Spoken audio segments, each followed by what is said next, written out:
Friday on Chicago Hockey Radio. Justin Lynch, Lee Grossman, and Tassos Kirkos bringing it to you live. Big win for the United States of America over Finland yesterday. Yeah, we didn't hear you, Justin, but I think Raven might have had you muted. Big game for both Brady and Matthew Tkachuk. Woo! Canada also escaping with a game in hand. Late game heroics from Sidney Crosby and Mitch Marner, setting up for a really good Saturday slate of games. Happy Valentine's Day, everybody. Justin has here in the notes, more importantly, Peter Mrazek's birthday. Happy Friday, everybody. Welcome in to Chicago Hockey Radio. As always, please subscribe to this YouTube channel, follow us on Instagram, and leave a 5-star rating and review. Please. Please do all of those things. If you don't, our hearts will be broken on this Valentine's Day. In-person show, March 5th, Midwest Coast Brewing, 6 p.m. Game is against the Ottawa Senators. The game starts at 6:30. You guys can all get there at 6. We have the whole rooftop to ourselves. Discounted beers. Whoop! And the three of us bringing the game to you live there. So that'll be super fun. If you can't make it, it'll also be live on YouTube. But we want to see your lovely faces there. And let us know. There's an RSVP link in the description of this and every episode of Chicago Hockey Radio. Until then, we'll talk about the live streams. So we're live streaming the game tomorrow, Sweden, Finland, on Saturday. Should be a kind of a bloodbath. Like I know it's not the game that everybody's waiting for tomorrow. What? I think that is the game everybody wants us to live stream, right? Sweden, Finland. Are you kidding me? I mean, that's a great rivalry too. So I expect that game to be cinema as well. Yeah. So we will be live streaming that one. And keep in mind, everybody, next week's schedule is Tuesday, Wednesday, Friday. So we will be shows Tuesday, Wednesday, Friday, because we're not going to do a show as there is a hockey game being played on Monday. That's Monday. the reason. I think the real reason is y'all were just so gracious to give me February 17th, my birthday, off. So I really appreciate you there. Really kind. That I won't lie, Justin. That wasn't in consideration when we were making the schedule. It was in consideration for me, Justin. Don't worry, I thought about it. Yeah, you can tell yourselves that. That's okay. We will be live streaming one of the games on Monday. Which one, unfortunately, we do not know, but I will let you know by the end of the show, hopefully. And if not, you will hear from us somehow that we will be live streaming one of the games on Monday, whether it's the first one or the second one. Or maybe there's a chance that both will be live streamed. We don't know. There is a chance. So and then Thursday. And then Thursday, we are live streaming the championship game as well. So what's with these 2 days off in between the last games of the championship? Because I guess. I don't know. I mean, yeah. Build it up a little bit more, more time for the media to melt their brains a little bit. Yeah, there you go. More time to glaze the matchups, right? Yeah. So kind of an abbreviated Hawks Hour and kind of a Hawks Hour that isn't really going to contain a lot of Hawks stuff. We could do questions. We have some questions that brought in for the Friday mailbag. We answer questions every Friday. So we will do a little bit of that in the Hawks Hour. I have a fun question that I actually prepared a little bit for. And then, I don't know. We'll tee up the games tomorrow and Monday in the NHL hour of the show. We'll talk a little bit about some other stuff too. But you want to get into last night's game first? Hell yeah. Let's do the most recent one first. So the U.S. beats Finland 6-1. Brady and Matthew Tkachuk each with 2 goals apiece, and the U.S. dismantles Finland. What was a close game after 2 ended up blowing itself wide open in the third period there. Thoughts, gentlemen? Justin, you first, just because we didn't hear from you on the live stream last night. Also, thank you to everybody that tuned into the live stream last night. That was a lot of fun. But Justin, your thoughts from last night? My thoughts are you can't stop those Tkachuks brothers, man. Those two are eating like it was the fucking Catalina wine mixer last night.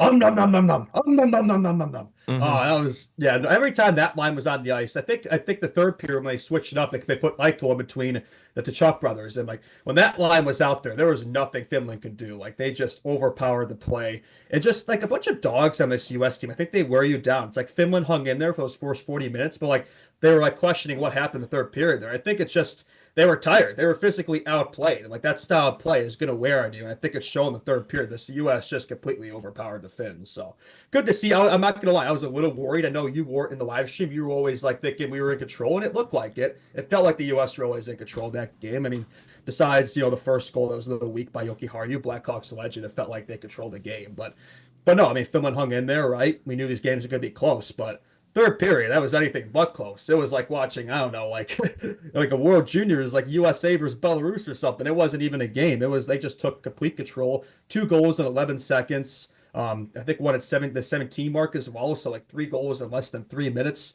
and then come away with a 6-1 victory. Yeah, I mean, I think the Canadian fans seem to think this is going to be easy pickings for them. I don't know. I think this U.S. team matches up pretty well. And I like to pose a question. Is this the best team that the U.S. has ever had? Gotta be. And Gotta the be. best international competition? Yes. You think so, right? Gotta be. Maybe it's not just being recency bias here in one game, but I mean, I think they match up pretty well. I'm really excited. We'll get into it later. Really excited for that game this weekend. But yeah, and also another thing I found really cool is after the game, the U.S. are handing out Johnny Gaudreau jersey. They call it the Johnny Hockey Player of the Game, which Brady Tkachuk got yesterday, which I don't think we can really argue with that. The Tkachuk brothers combined for 4 of our 6 goals. They were dogs. So I think that's pretty cool. I think the U.S. Cooley, they have something more to play for this term. I think they're playing for heavy heart, and I just think they're bringing the intensity, they're bringing the motivation. Keep booing our anthem and find out what happens, because I don't think they're taking it very well. Last night was like the best night I've had in a while. That game just made me so happy. I struggled to fall asleep last night. I think part of that was maybe because of the large Coke I got from the Mexican restaurant that Tassos and I went to at like 11 o'clock at night. Coca-Cola? Yeah. Yes. Thank you. Very important. Anyway, that game, I mean, so many storylines to come out of it. I don't really know where to begin. I'm so excited for the game Saturday against Canada. I was beefing throughout the entire stream pretty much last night with Thomas in chat, and he's already mentioned that I'm not ready for Saturday, which I feel as though I am very ready. And this team we are is so ready. I think this team is super prepared for the game on Saturday against Canada. They've been waiting for this, man. You think this doesn't mean everything to them? I think it does to Canada too. But I think for the U.S., like, even though I don't think this team is the underdog everybody claims, I think they're having that type of mentality going into this game, right? It's a fact that they haven't really proven themselves in the national level like Canada has. I think they're playing this game at Canada as well. I think that's probably a big boom for them as well. So no, I think they're more than prepared. I think this team matches up. You could argue Canada has maybe a little more top end, but like the U.S., man, just the way they play, the style of play, it wears in you for a full 60 minutes. I think they have every good as a chance as Canada does in that game, but we'll get into it more later. I do think that was the main story from this U.S. Finland game is just how do you play against this U.S. Like if this U.S. team is going to go out and play like that, how do you like put up a full 60-minute effort against them? Like I genuinely don't know if it's possible. They're so physical. They're all of them just dogs on a bone. So much depth, solid defensively. Like, dude, there's no weaknesses. There's no holes. There's not any holes on this team, and it's like I don't know how you're gonna when this team comes up and plays their best. I don't see how you can beat them over a 60-minute game. Obviously, the change by Mike Sullivan to put the Tkachuks on the line together. Yeah, that was the move. We're gonna go forward with that. That's obviously our best line is Brady, Matthew, and Eichel. Those two are like the Bash brothers from Mighty Ducks. Every time they're out there, they're hitting everything that moved, man. It was cinema. It's insane. It's insane. But it was a little nervy early. Just that soft goal by Hellebuck obviously had all of us scratching our heads a little bit, and it was like, is this playoff Hellebuck we're gonna see? But he locked in after that. We didn't have the face-off shots after that. Yeah. Yeah, no, but he did. He made a couple of big saves after. He made a couple of big saves after, especially in like that first period and a little bit in the second there. He made the saves he needed to. And I saw that PK Subban posted a clip of his live reaction to the Finland goal, and he was so happy. He was that you would have thought he was finished the way he celebrated. He was like, oh, he's leaky. I'm telling you guys. And he posted like, oh, should USA be worried about the goaltending? No, I'm not. I'm not worried about the goaltending. I think I have full faith in Connor Hellebuck. Of course, the Canadian is going to deflect there. They have Jordan Binnington as their starter, so they're trying to make a story out of this now. But it's like, look, if Hellebuck's off, we got Otter to put in. We got Swayman. It's like if Binnington's off, they got to go to Montembeau or Hill. So I think we're in a much stronger position there. But if anything, I think that early goal for Finland may have been a good thing. I think it kind of woke that U.S. team up, and like the rest of the game, it was night and day. Yeah, it was an awakening for the U.S. team, and yeah, I think Hellebuck's gonna be the guy for the rest of the tournament. Yeah. If that's his weak goal that he lets in the 1-6 game versus Finland, I'm okay with that. I'm not worried at all about him going forward. I think maybe that was also, in a way, as you just said, how that was maybe good for Team US. I think maybe that was good for him. I think that was maybe like a slap in the face. Like, all right, got to lock in here because you can't be letting in goals like that, especially against Canada. And then my other like really big takeaway from the game last night was how good Austin Matthews and Jack Hughes looked. Yeah. I mean, those two guys. I know the Tkachuks kind of took over in the third period, but those two were clearly the most dominant players on the ice the entire game. The production's going to come for them. Yeah. Yes, dude. And that's what I'm so pumped about for Saturday is because those guys had I know they both had an assist, but a relatively quiet night for a 6-1 finish. Yeah. Those guys are going to be scary on Saturday. So I'm excited and ready for them to put a couple in on Saturday night. Yeah. Once the dam bursts for them, like that could be the most elite connection in this tournament. Definitely up there for sure. And when you got to go up against them and the Tkachuk lines, pretty much almost every other, the majority of shifts, like one of those guys are going to be out there. Like it's hard to beat that for sure. Yeah. Absolutely. Mm-hmm. As far as Finland goes, you know, they tried to lock it down. They tried to keep it close. Like that's how Finland's going to win games in this sort of event is that defense just can't play like that though. Yeah. Yeah. But you know, like it is a 5-man effort when you're trying to play that way. And, you could just tell that once they tried to break the game open a little bit and loosen up and get away from that because they were chasing the game going into the third period, the U.S. was just able to capitalize. Obviously, the 2 goals in 11 seconds and the 3 goals really by the time the third period was about 3-4 minutes old.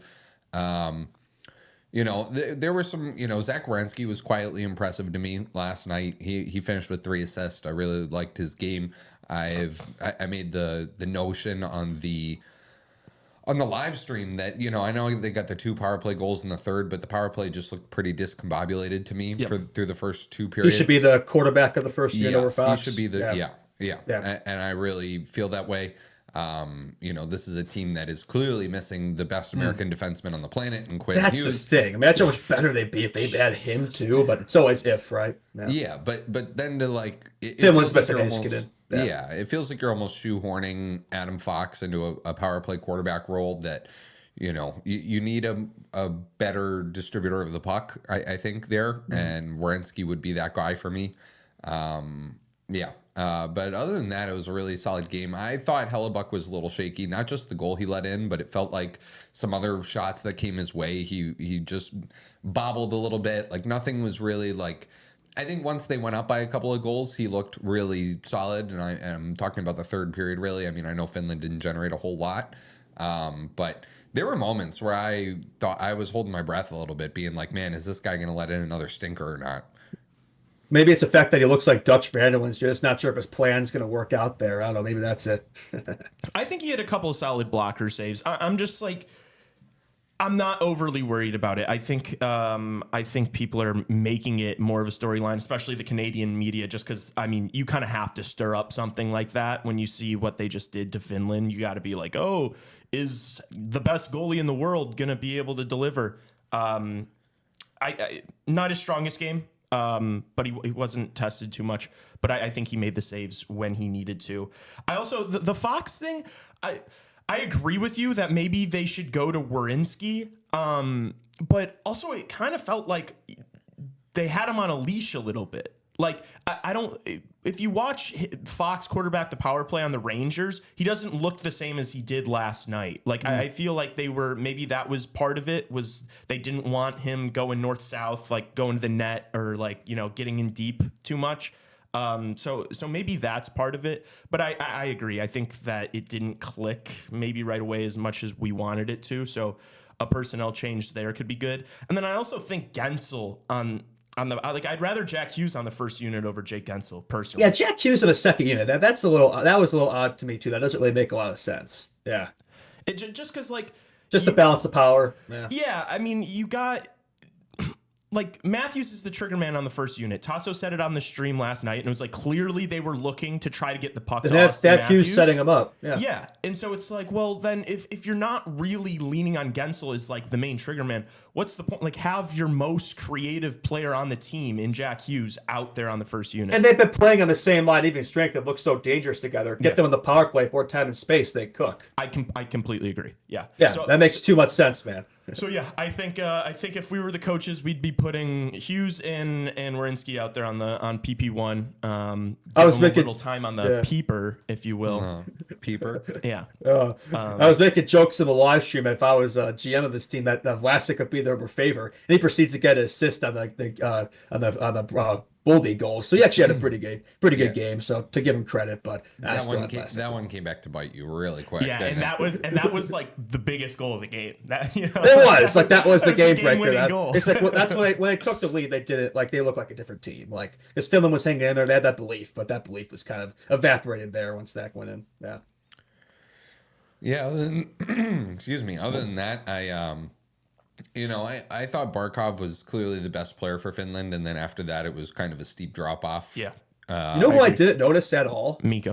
Mikko Rantanen. I gotta say, I mean, I know looking at this early tournament results so far, Mitch Marner scoring an OT winner, showing up in the clutch, and then Rantanen being a ghost so far. I don't know. And I must say, Marner does look pretty good in that red there. So I know I've been on the Rantanen trade for most of this show, but it might be starting to shift a little bit.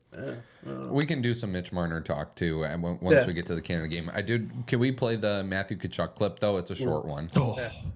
One final one for you. Now Canada awaits on Saturday night. How often have you thought about this opportunity when you knew the schedule would be this way? I think I've thought about this game for 9 years, so we'll be ready for it.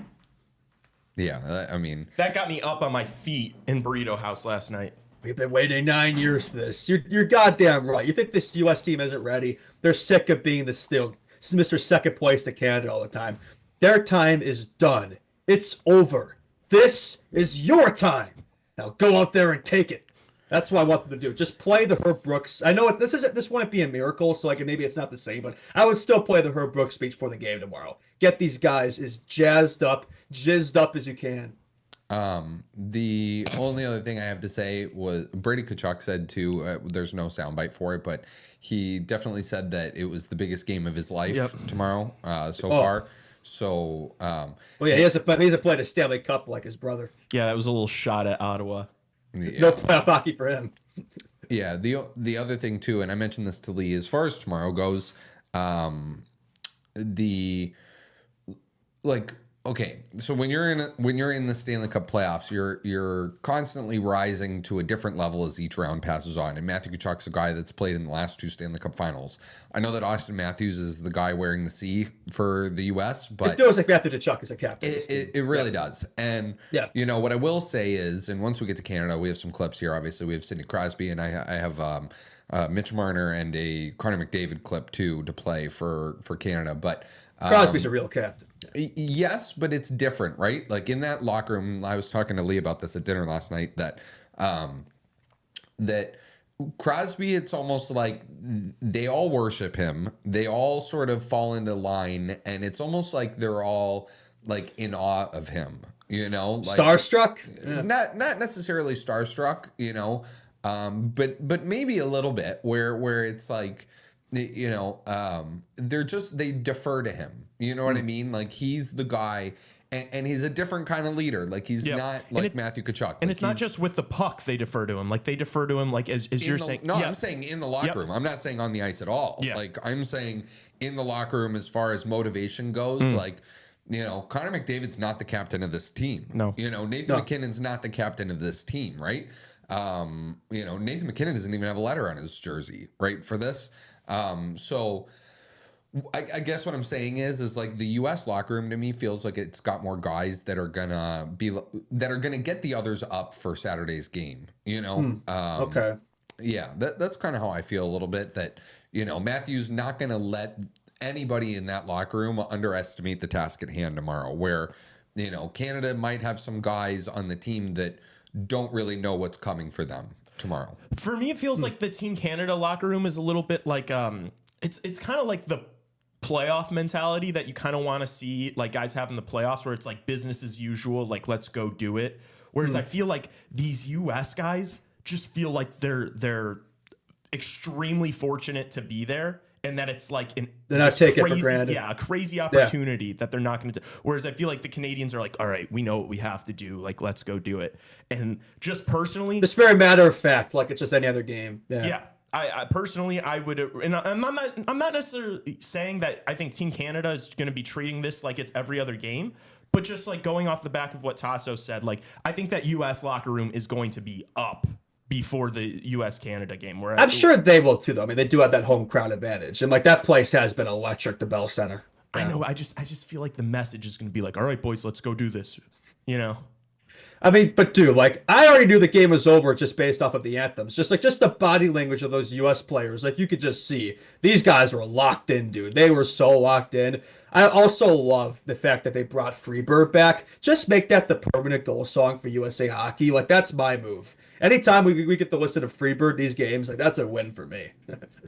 It is so fire. How about that edit that USA Hockey dropped of like before the game, like Jack Hughes putting on the headphones and then Freebird blaring? That was, I already knew the game was done. Yeah, right when I saw that, I said, Finland, you're cooked. Good night. You're done. You're done. And that's exactly what I predicted. 5-2 US. It was 6-1. I was so close. But you know what game I did get right? Canada, Sweden, 4-3. Got it right. Good job, Justin. So, yeah, I mean, I don't really have many other thoughts on the game. You know, Finland better bounce back tomorrow. I don't know if they just looked sloppy, man. Like, like offensively, like there were a couple plays when we talked about it on the stream, Tassos. Just like there were moments where Barkov just looked so good and scary, and I was like, and then they'd throw it over to him in the ozone, and the pass would be in his skates, and he wouldn't be able to do anything with it. It felt discombobulated. The power play, especially, it's like Barkov, just let him carry the puck in like he does with the Panthers. I don't know. It was weird. Like they're trying to do too much. I agree. Yeah. All right, we can go to Canada now. So the first game of the tournament, the Sidney Crosby show a little bit, the events behind it. You know, the whole ceremony beforehand. They bring out all the legends of the game. They brought out Teemu Selanne for Finland, and they brought out Daniel Alfredson. Who did they bring out for the U.S.? Matthews, and he got booed. No, but who was the oh, sorry. Guy?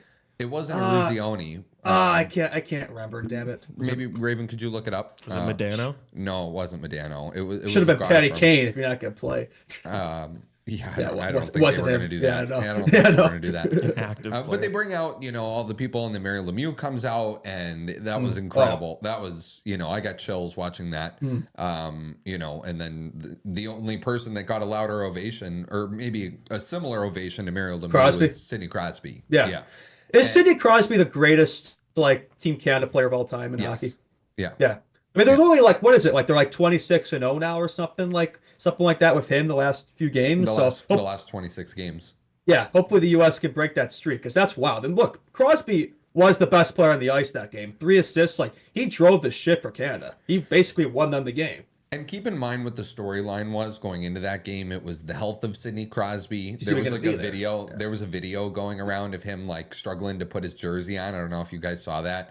And everybody was like freaking out in the comments. Is he even going to be himself? Is he just there for vibes? I think the jerseys just might be a little tight. No. He looked fine to me. Yeah, he looked great. It's very different when you're Sid, and you know the whole narrative is, you know, I came on our stuff and I even said that he wasn't going to play because of a tip from a source I had, and he took it personally. Yeah. I mean, he looked unbelievable yesterday. You know, the whole team, even like the power play.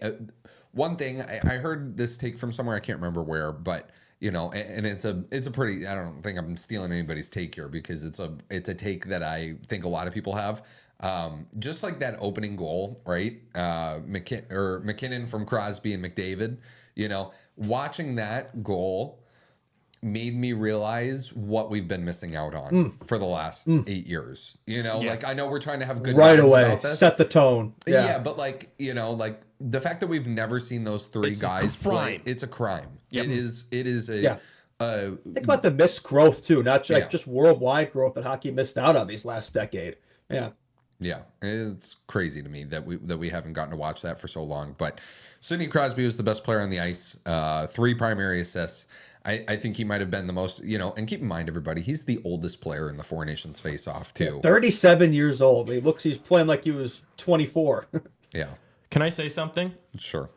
If Sidney Crosby is going to be the best player on the ice for Canada on Saturday, Canada's going to get wrecked. Oh, it's got to be. I'm got to sorry, be Connor. McDavid had a relatively, and that does scare me. I will admit it. The one thing I am worried about with Team Canada here is McDavid did not have the craziest game. Yeah, I am worried about him Saturday night, but I just think that if it's gonna, the whole thing's gonna go through Sidney Crosby, I think we're gonna be just fine. It's funny. We're talking about, oh my gosh, Matthews Hughes at quiet games. That's good for us. Well, they had a few guys who had quiet games, McDavid amongst them. But yeah, no, I am with you there. Like, I don't know if Crosby's going to be able to. Well, I'm not even going to say it because I never underestimate Sidney Crosby. I was going to say I don't know if Crosby could carry them past us. I never make the mistake of underestimating Sidney Crosby on the international stage. He's still got it. And look, he's had to play with poverty on the Penguins all season. That's true.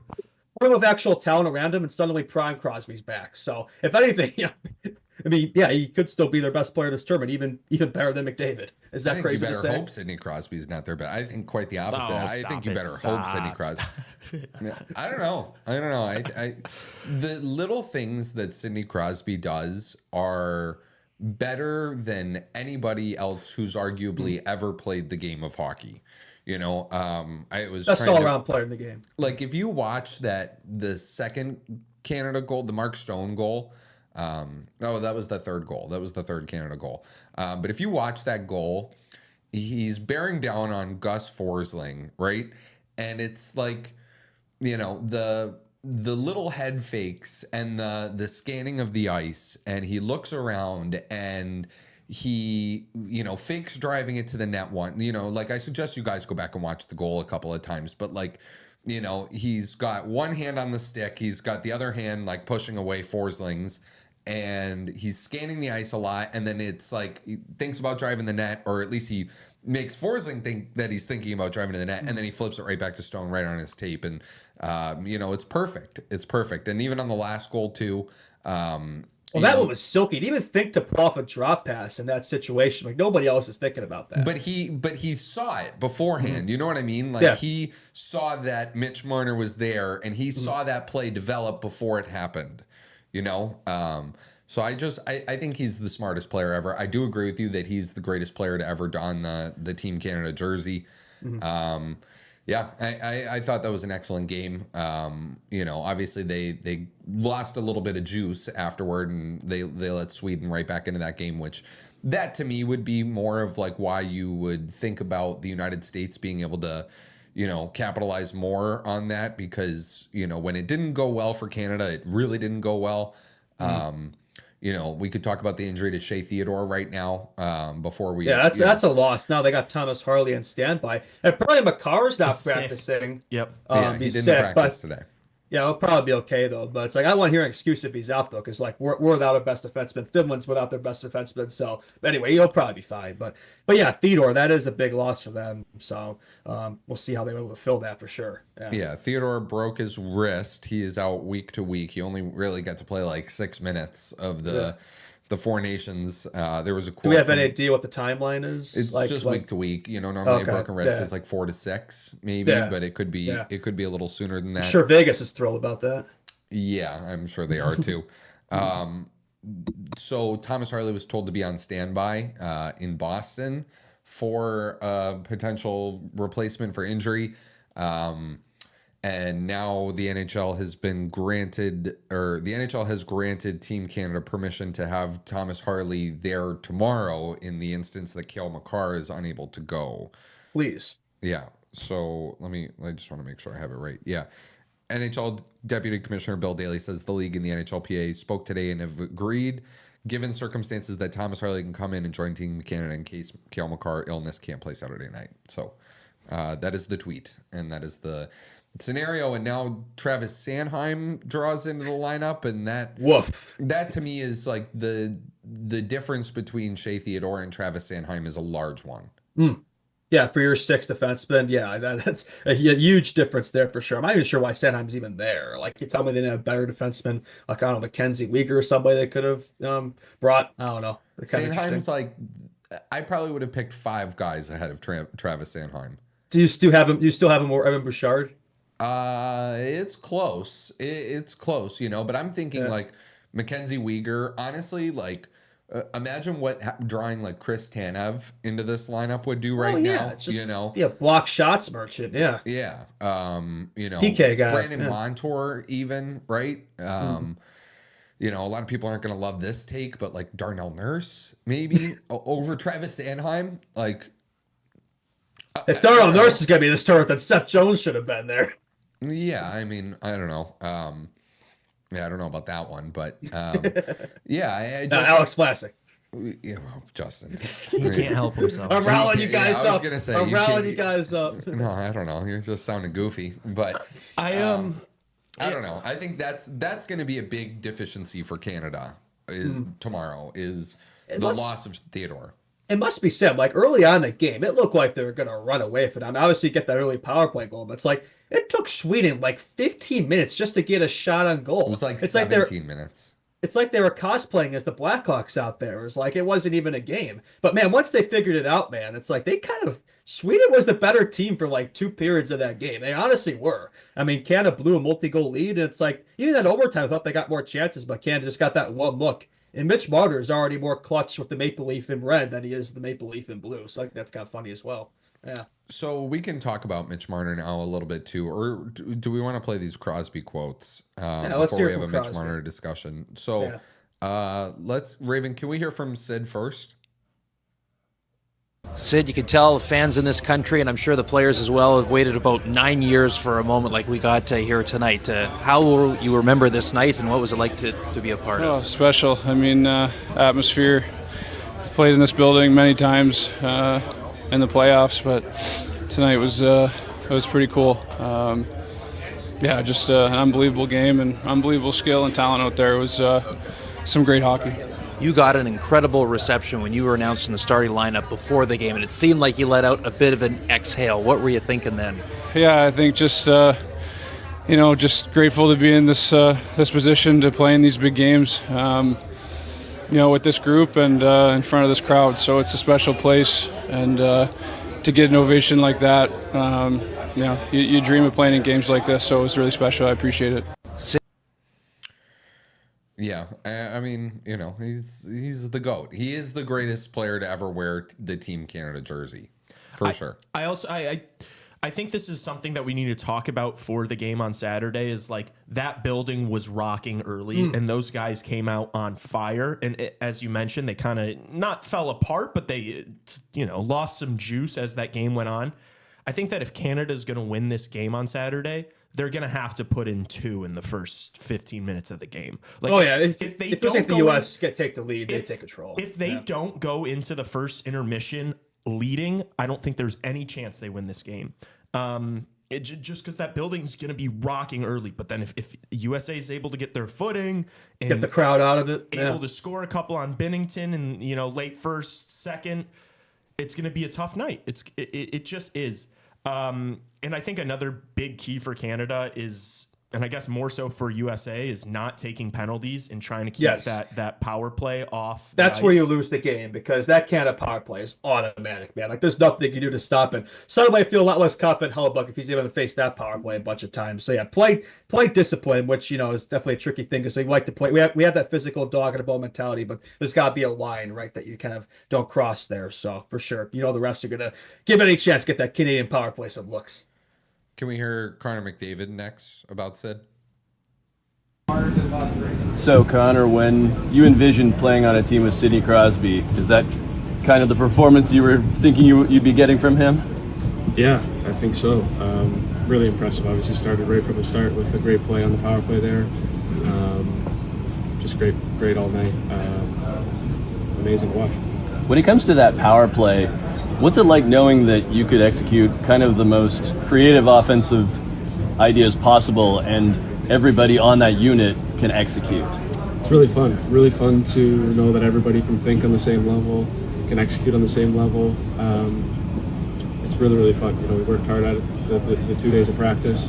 Obviously, we had 10 seconds of power play time, but we made it worthwhile. So, fun unit to be on. Going to be a lot more work to go, but it was a good start. Raven, I'm going to send you the Cale Makar one again, even though I sent it to you yesterday. If we could just roll right into that one, too. He's a gamer. That's why he's Captain Canada. And be able to play with a guy like that's truly an honor. And I was saying earlier, you need guys that have big games, and he was able to have a really big game for us tonight. So it's definitely one of the main reasons that we won. He's a gamer. Yeah. A lot of praise for. But do you get what I mean, though? Like hearing those, it's like they defer to him it's almost. The Crosby show. Yeah, but like he was all of those guys' idols growing up, Yeah, and it's gotta be interesting for him. Yeah, where it's like with the U.S., like all of these guys grew up together, right? It was there's not really anybody on this for team. A lot of them.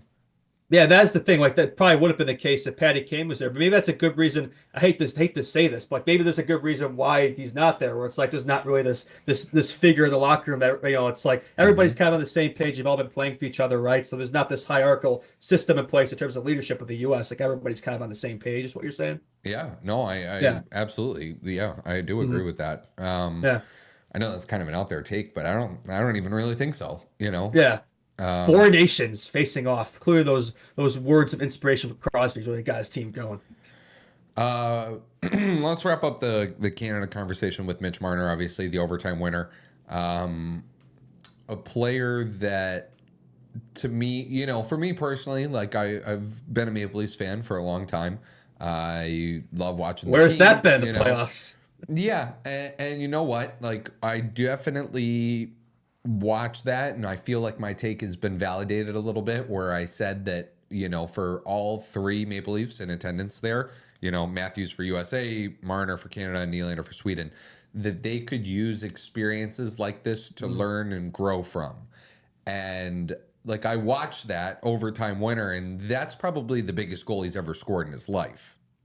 Correct? Like, oh yeah, that place was bumping, man. It was jumping, and he was pretty psyched up about it, as you'd imagine. So that's another positive thing about this tournament too. It's like these early games really set the tone of what to expect. Like these games have absolutely had playoff style atmospheres. It has not been anything like all-star level games. Like these are actual like legit playoff games. That's been great to see. I think for anybody who won all-star weekend over this, they're kidding themselves. I don't think anybody wanted that, but.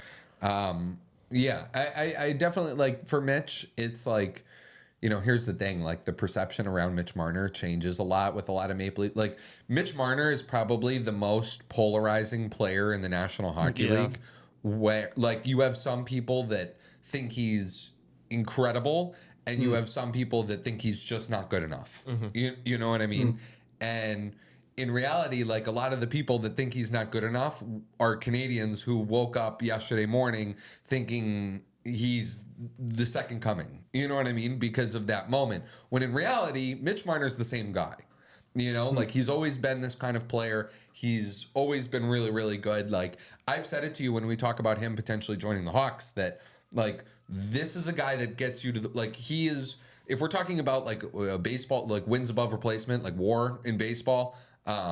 Mitch Marner is probably a 10 to 15 wins above replacement guy in hockey, which isn't 10 to 15 is a little much. 15 is crazy. I don't think so. I really don't. You put Mitch Marner on this Hawks team, and they probably imagine him and Bedsy together, man. That connection. Brutal. The Hawks are absolutely brutal, dude. Like, how many wins are the Blackhawks on pace to currently finish with?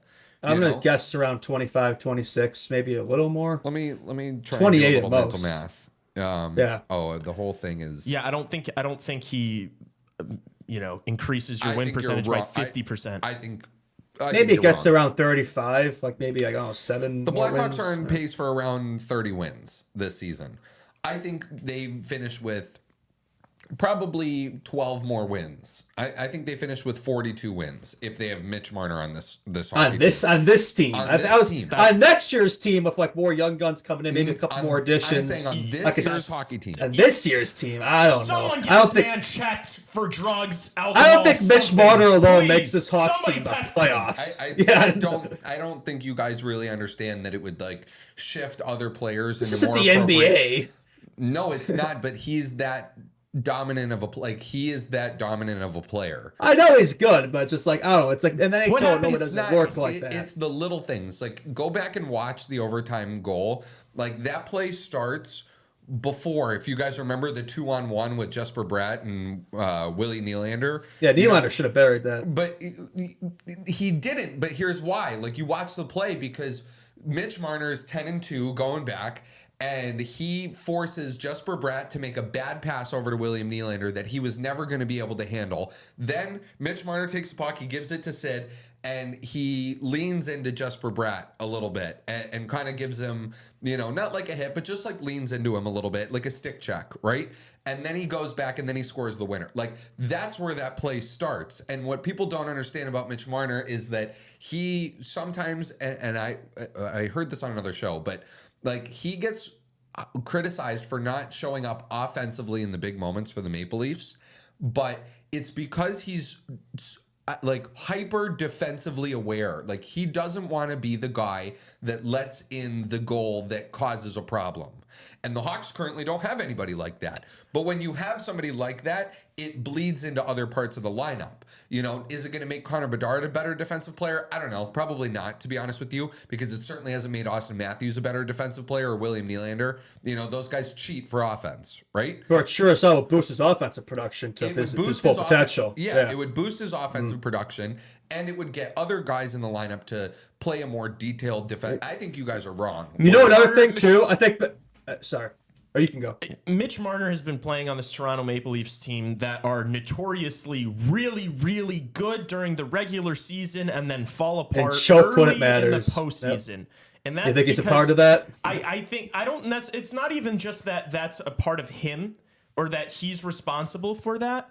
But it's like when you face some adversity, that's where things start going wrong for the Toronto Maple Leafs. And once there's pressure, I think if you slide... But that's not a Marner thing. I think if you slide Marner into this team that's fucking trash and this whole team sucks and the season's not going well, I don't think Mitch Marner is just pulling this team out of by their bootstraps and elevating them to 40 wins. But what I'm telling you is like this Hawks team isn't last year's. It would help them team. make the next step at least. But it's more than that. Like this isn't like you're adding him to last year's team where you're, Reese Johnson and like all of these bums that Mackenzie Entwistle. You have guys on this Hawks team that have been underperforming and playing below their capabilities as a whole, and that has led to losses a lot of nights. And I'm telling you that this is somebody that gets you into hockey games. Elevate the group. Yeah, it elevates the group.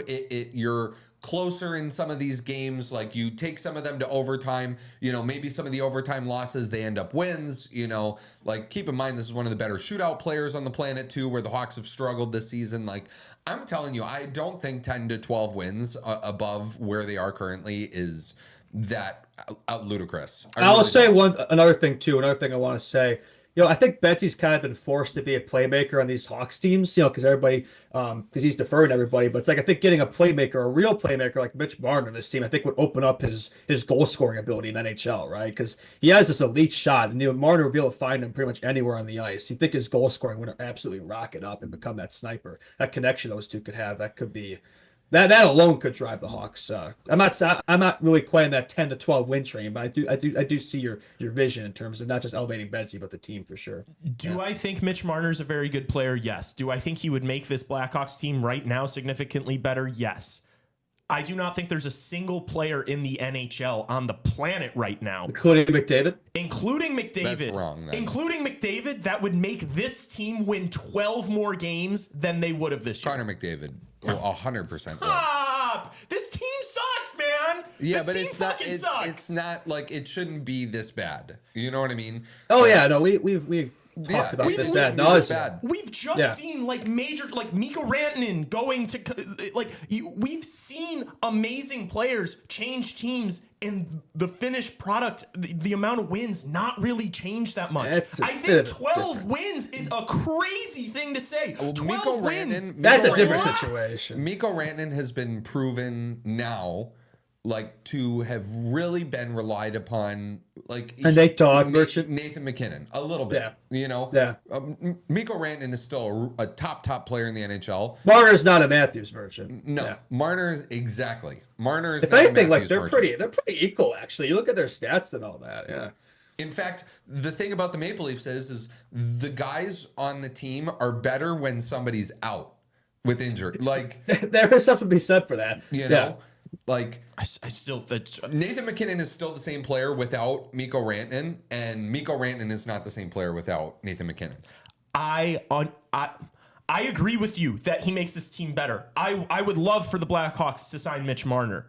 10 to 12 wins is fucking absurd. That's the only. Well, that alone, but there's more. The Blackhawks get outshot every single game, 20 to 35, like every single game. Well, you wouldn't get outshot by that much with Mitch Marner. Okay, now it's 25. Now it's 25 to 35. It's 25 to 30 because he's taking. He's the best takeaway player in the NHL. He does. I'm telling you, he does. Like he is a.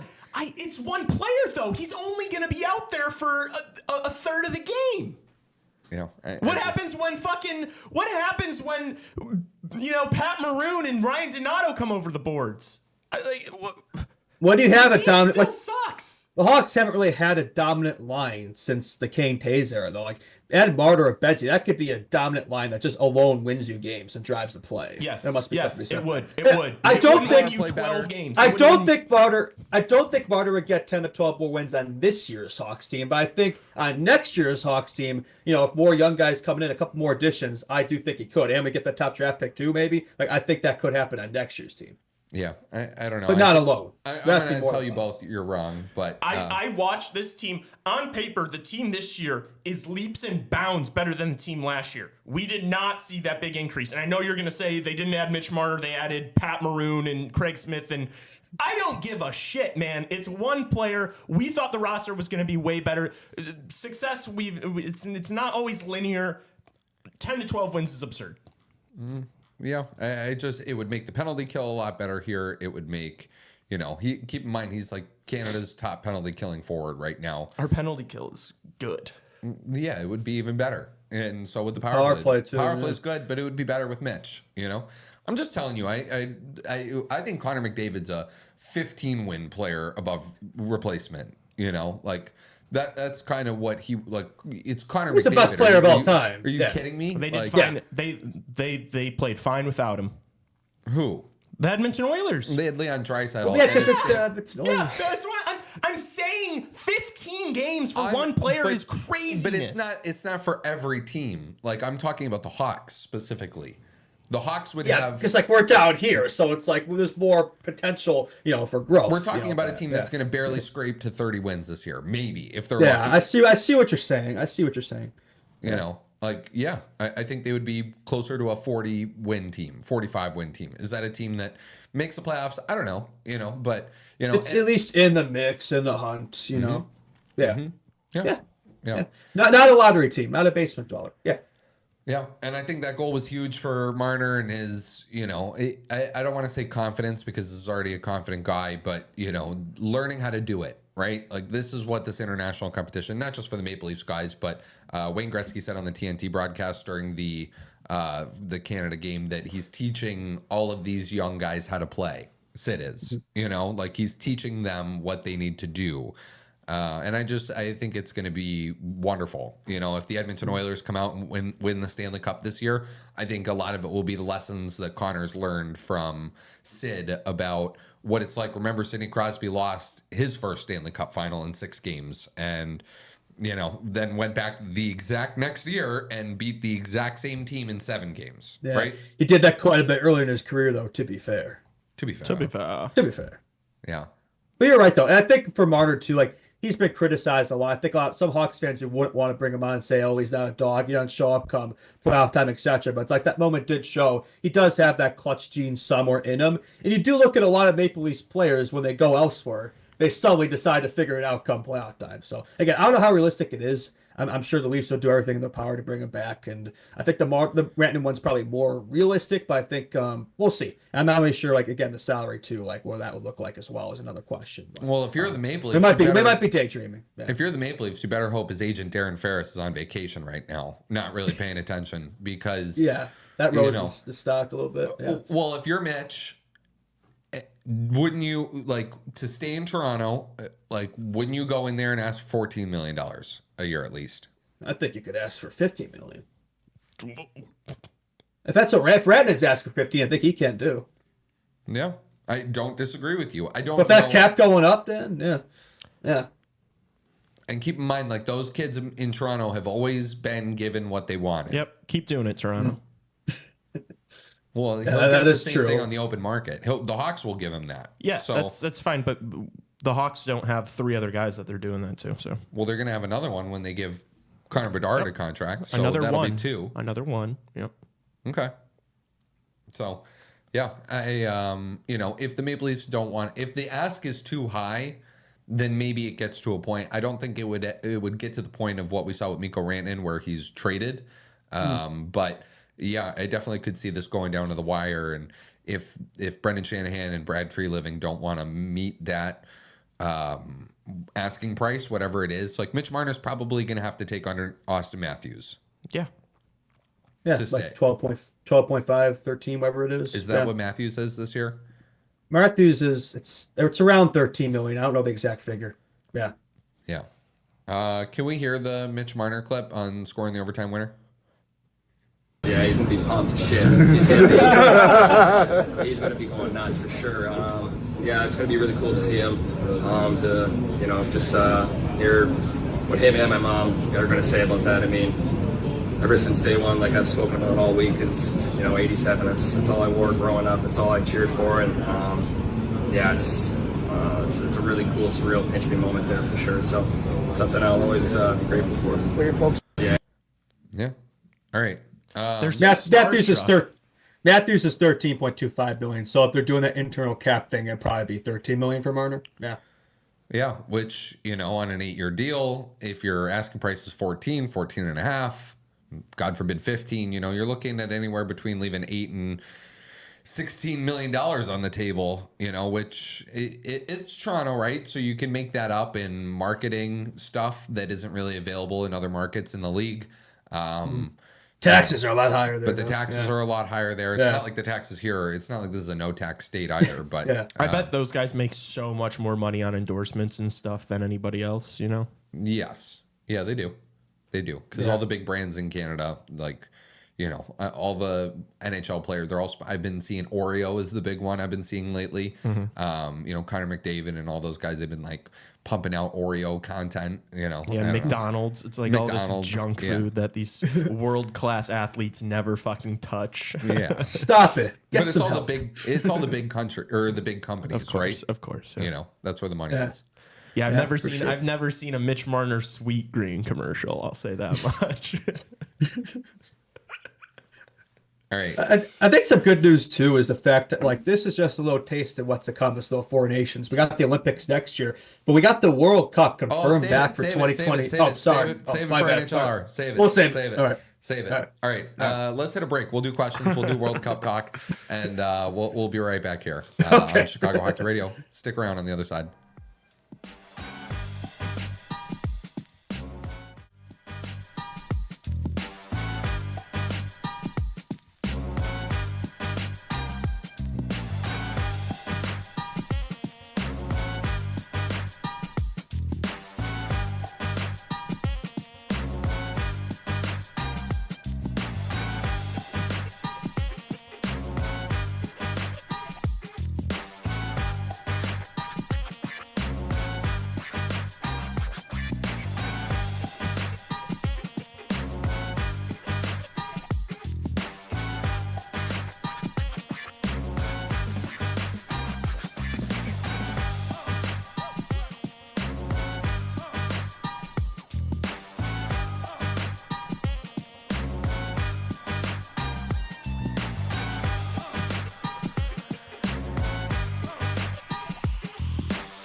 All right, welcome back. NHL Hour, Chicago Hockey Radio. Lee Grossman, Justin Lynch, Mitch Marner. We got a lot to talk about. You're such an idiot. My God. We got a lot to talk about here.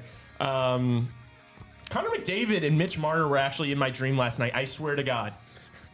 I swear. What kind of dream was this? I had a dream last night with Connor McDavid, Mitch Marner, and William Nylander, and I was like hanging out with them all day. And you got super pissed at me because I like didn't have them come on the show.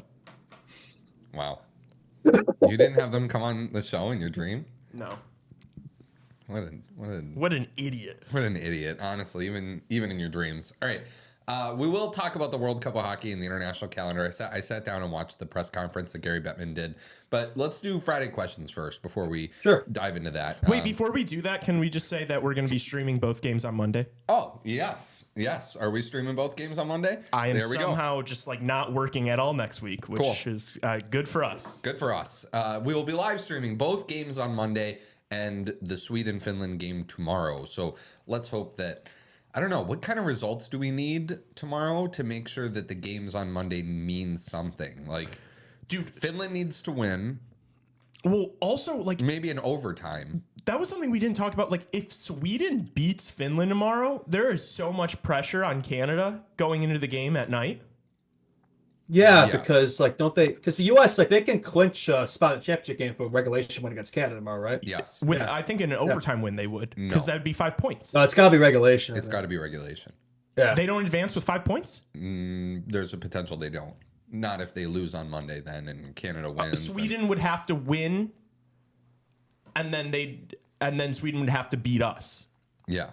Yeah. So there's a way. You know, a regulation win though, Justin would do it. And put the U.S. through to the final. So we need these games to mean something. So hopefully that Sweden-Finland one goes to overtime and Finland gets the points. So that way Sweden has 3 and Finland has 2. And then, you know, everybody's got some points here. And Monday something to play for throughout these games. Yeah, for sure. I think they could do that too. Like I think Finland actually, I know they got blown out by us yesterday, but it's like, I think this team like offensively matches up with Sweden. I think even in net too, it's really only the defense that's kind of a weak spot for them. But like, I think against a team like Sweden, they could bring it. Yeah. Okay, let's do Friday questions. We only have 4 of them, and one of them is a very fun one that I prepared quite a bit for. So there's 2 Hawks questions and 2 Four Nations questions. So we'll mix it up here a little bit. Actually, I was going to say we'll start with the Hawks, but the first Four Nations one. Because of the Four Nations break, obviously there will be no Hawks hockey for a bit. What will you guys be doing instead of crying that you are a Hawks fan over the break? Watching the Four Nations. Watching the Four Nations. Live streaming the Four Nations. Live streaming. Yeah, pretty much. We're now going to be live streaming like almost every single game. Except for U.S. Canada. Except for U.S. Canada. And Four Nations Hockey Radio. Four Nations Hockey Radio, exactly. That's pretty much what we are this next week plus. But I've been pleasantly surprised by this tournament so far, so I think we're more than happy to be a Four Nations centered coverage here. And I think the Ice Hogs got some games too, so I'll probably watch those. So definitely got my hockey fix in, even without the Blackhawks for sure. You will definitely be the only one of the 3 of us taking in the Rockford Ice Hogs playing the Chicago Wolves this weekend. Well, you know, it's Valentine's Day, so I don't really have anything planned today. I got a date with the gym, but that's about it. So, yeah, it's not like... So, I will tease this. We got a message from one Charlie Romeliotis this morning saying that... The dog? No, the person. The real one. The real one. Saying that he would come on the show. However, he is on vacation for these 2 weeks. We are not partaking in that same luxury. This is not a vacation week for... the 3 of us. So we are doing exactly what we're doing. We're doing more work, like significantly. Yeah. Showing up the live stream game over there. I thought that was absolute cinema. I'm looking forward to more of those from Mr. Grossman and yourself. Wish I could be there. I know. Pink Floyd reference. Yeah. Okay, so a couple of Hawks questions here. The Sharks get the #1 pick, and we somehow land number 3. Do you trade it to the Predators for their 2026 first-round pick? What? I don't think they're... What? That's an interesting question. I think the thought process there that the Predators suck next year, so you have the chance of getting McKenna. Is that what they're going for there? Yes. I don't think would the Predators be that stupid to accept that trade. I mean, I would if they did, but I think I'd be interested in that. I mean, it's not that stupid. It's not. Well, here's the thing, though. It's not a guarantee the Predators are going to be that bad next year, though. I mean, it's not. It's also not a guarantee that even if they are that bad, they get the first overall pick. Yeah, I don't think you can give up. Sorry, I backtrack. I don't think you can give up a first in this draft. No, I think we've talked about this. Like this should be ideally this should be the last haul. If anything, you should be gaining an additional pick, like you said. So, well, that sounds all well and good. I don't know. I'm not sure if I'm doing that. That's no better than me going out and fucking betting on something on the sports book. Like that is you can still get Michael Misa at 3. Yeah, that is the definition of organizational gambling, right there. Yeah, would be like that's just throwing the dice at the board and hoping it works out. Like it sounds well and good, but if you're giving up Misa or Higgins for a 25% chance at McKenna, no, yeah, I think you can't do that. I'm sure Blackhawks Twitter would be thrilled with Kyle Davidson. No, you can't do that. You can't gamble like that. We passed on a 4 for Bedsy last year. We can't do it again. Tassos, please play devil's advocate. I'm going to play devil's advocate. I would make. You are for that trade. Yeah, I would make the trade. I think Gavin McKenna would go first overall in this year's draft if he was eligible. But he is not. He would not only be the first overall pick, nobody would touch him. Yeah. You know, like Schaefer, Martin, Misa, like those kids wouldn't touch Gavin McKenna if he was eligible this year.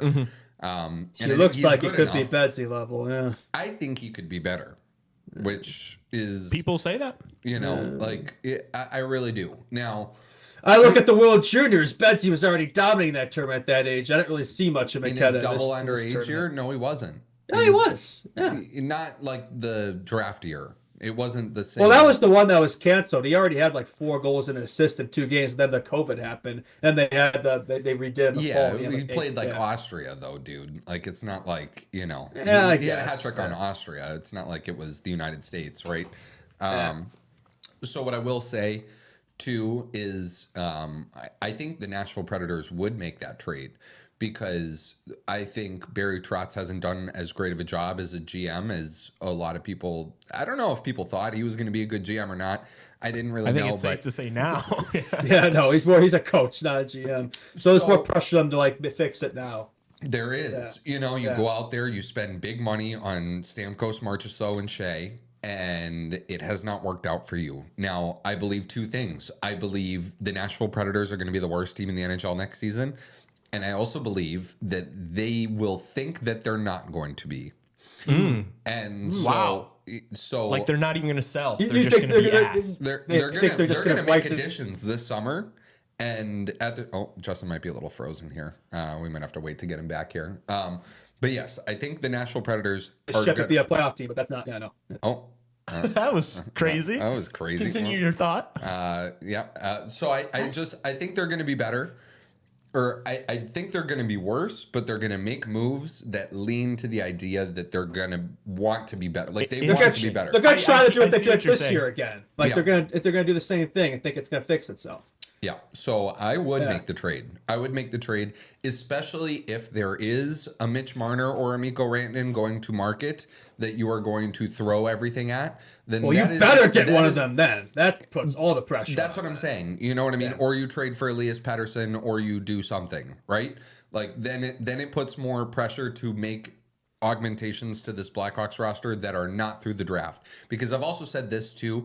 I don't know, other than maybe Higgins, but James Higgins, I get it. Like if Ryan Leonard and Ryan Leonard's going to turn pro as soon as Boston College season ends, so will Gabe Pro. Pro will probably too. Yeah.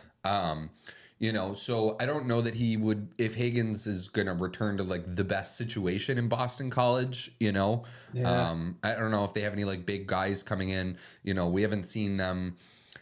Some like a lot of the CHL kids that have been committing to NCAA schools, like it's a lot of like Bowling Green and a lot of like, it's a lot of smaller school, Lake Superior State and Robert Morris and like some of these lower end programs. Like we haven't seen, there's a big belief out there that Gavin McKenna goes to the NCAA next season, right?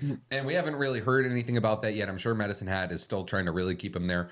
All of this is to say that I don't know that there's a player in the draft this year that's going to step in to the Hawks lineup, and they could not even play for the Hawks next year. And even if they do, like how much is Porter Martone moving the needle next season for the Blackhawks? Not very much at all, if anything, really. Like he's a guy that's going to be learning on the fly.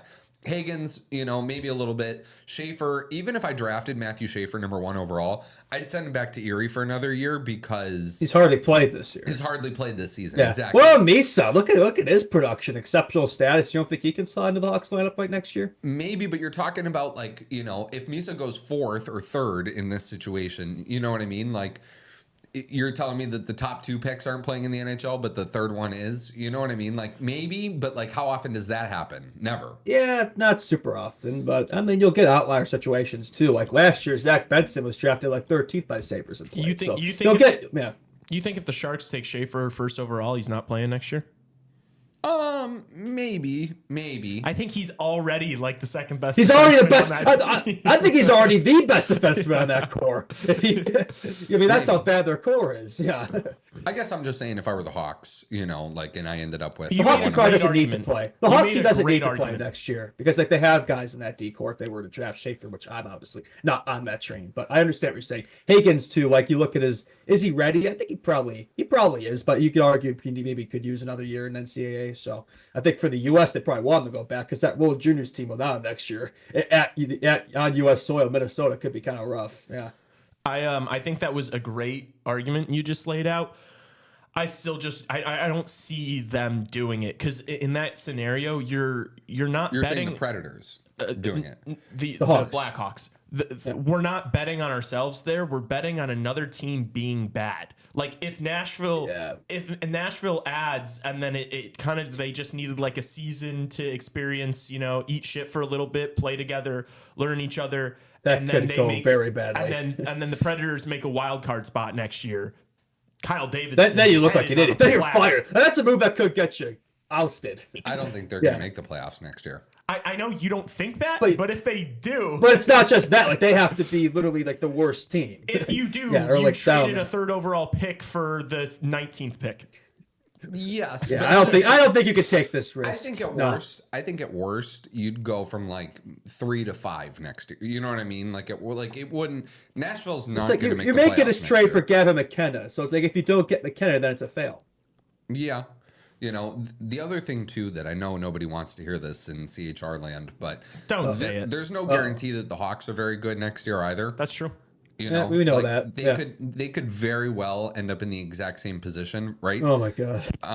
Which would be terrible for both this show and our psyche, and probably the psyche of Connor Bedard and the fan base Blackhawks here. organization. Yeah, everything. Yeah. The only way that pays off is if we somehow get lucky and get McKenna. If it doesn't work out, then that's a disaster. But that's what I'm saying. Like if you did this trade with the expectation that you're probably going to be just as bad, because frankly, like if your biggest addition this summer is James Higgins, you're going to be just as brutal this year or next year as you are this year. I'm sorry. That's just fact of the matter. If you're keeping the lineup the exact same, but you're inserting James Higgins, you're going to stink. I don't think it's just as bad. A couple new additions though. Guys like Morabov should have come in. Guys like that. Yeah. But those guys are going to be like cutting their teeth in the NHL. Yeah. No, you need to make another. Yeah. You need to make a big move. Like we've got like 7-8 guys playing right now that are like 20 years old. So like they're going to be a little better. But yes, the team's not going to take some massive jump next year if there are no new additions. No, there's got to be. We've said it. Like there has. So that's what I'm saying. Then maybe, maybe you don't. Maybe if you do this trade with Nashville, and I know we're diving in on just like this like random hypothetical, but I think it's a fun one. Then let's say like you end up with like the 3rd and the 5th overall pick in the draft next year. Like, could you trade both of them for the 1st overall pick? I don't think anybody's accepting a trade for nobody's trading that 1st pick for McKenna. It doesn't matter what the return is. Like he's that level of prospect. Like same thing of like Hawks are never gonna. I'm sure they got calls. Like they're never gonna trade the 1st pick 2023. Like you're not. Offer them the 3rd and the 5th pick, and you know what I mean? Like I still think they take that. I don't think you're not. No, there's no way. No. Maybe. Generational. You're not trading a generational player like that. No. All right.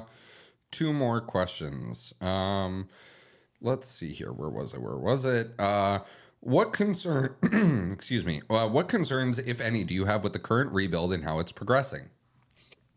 Concerns. I think for me, it's we gotta get this coach situation figured out. I mean, I think like that's a big thing. Like I'm not really concerned about the prospects. I think the prospect pool is great. I think it's coming along. Like the long-term vision, KD, the drafting, I'm all on board with. You could argue some of these like short-term additions haven't really panned out okay, whatever. But it's like, for me, it's like nailing this. We got to get the right coach. He can't fail again there. So I think this offseason, getting that down is a big part. I think that'll help a lot with that progression next year as well. And I would say less, bad short-term additions, like no more TJ Brody's, no more Pat Maroons or Craig Smiths. Like, I want real additions for next year to see some actual progression, because we were supposed to see progression this year. It hasn't happened. In the long run, I don't think it's going to matter, because I think, if anything, getting a higher pick in this draft is a better thing for our future than finishing 25th. But I think next year we can have another season like this. I think we're all in agreement there. We just spoke about it. So yeah, I'd like to see some. I think we've been in the flat line for a while. Like, we got to start seeing some uptick here. I think we're at that stage now. Next year is going to be year 4 of his 5-year plan. Like, we got to see some actual progression. Like with the Hawks roster, not just the prospects and all that. Yeah. Lee, you want to go? Yeah, I'd say, just to like add on to that, I think I have like 2 points. The biggest one is just who are we adding to this lineup to like supplement all these draft picks that we have, like all this young talent. Like, who are the guys we're bringing in to make this a legit be smarter competing team? Season. It has to be better than it's been. It wasn't good. It's been atrocious so far. So what do we do there? And then lesser so, more minor, because you can't really fault Kyle Davidson thus far on like draft decisions, just because so many of these players are like not even at the pro level yet. But there have been some picks that like I disagreed with. Ivan Demidov. Yeah, that I early on thought was a bad decision and would have made a different pick. And thus far into those players' progression and development, it's clear that they're maybe better than others. So that lesser so than who you're bringing in free agency.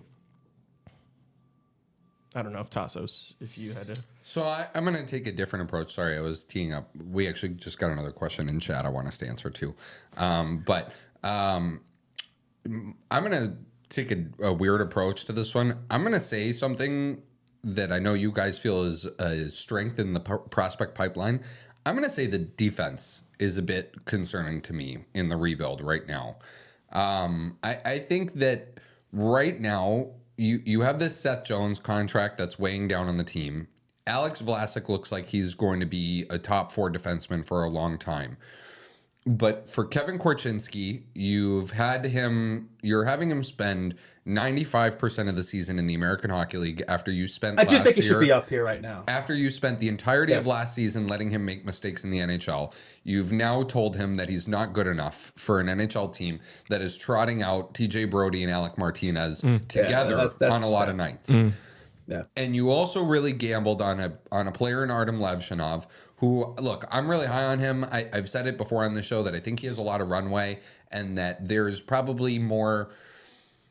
I think last year, like, we kind of knew what Ivan Demidov was going to, like, I think we knew maybe he's like been a little bit better, right, with some of the KHL stats, but like you knew what you were. I'm not surprised. On. Yeah, I don't think anybody's surprised, right? Because you knew kind of what the player was.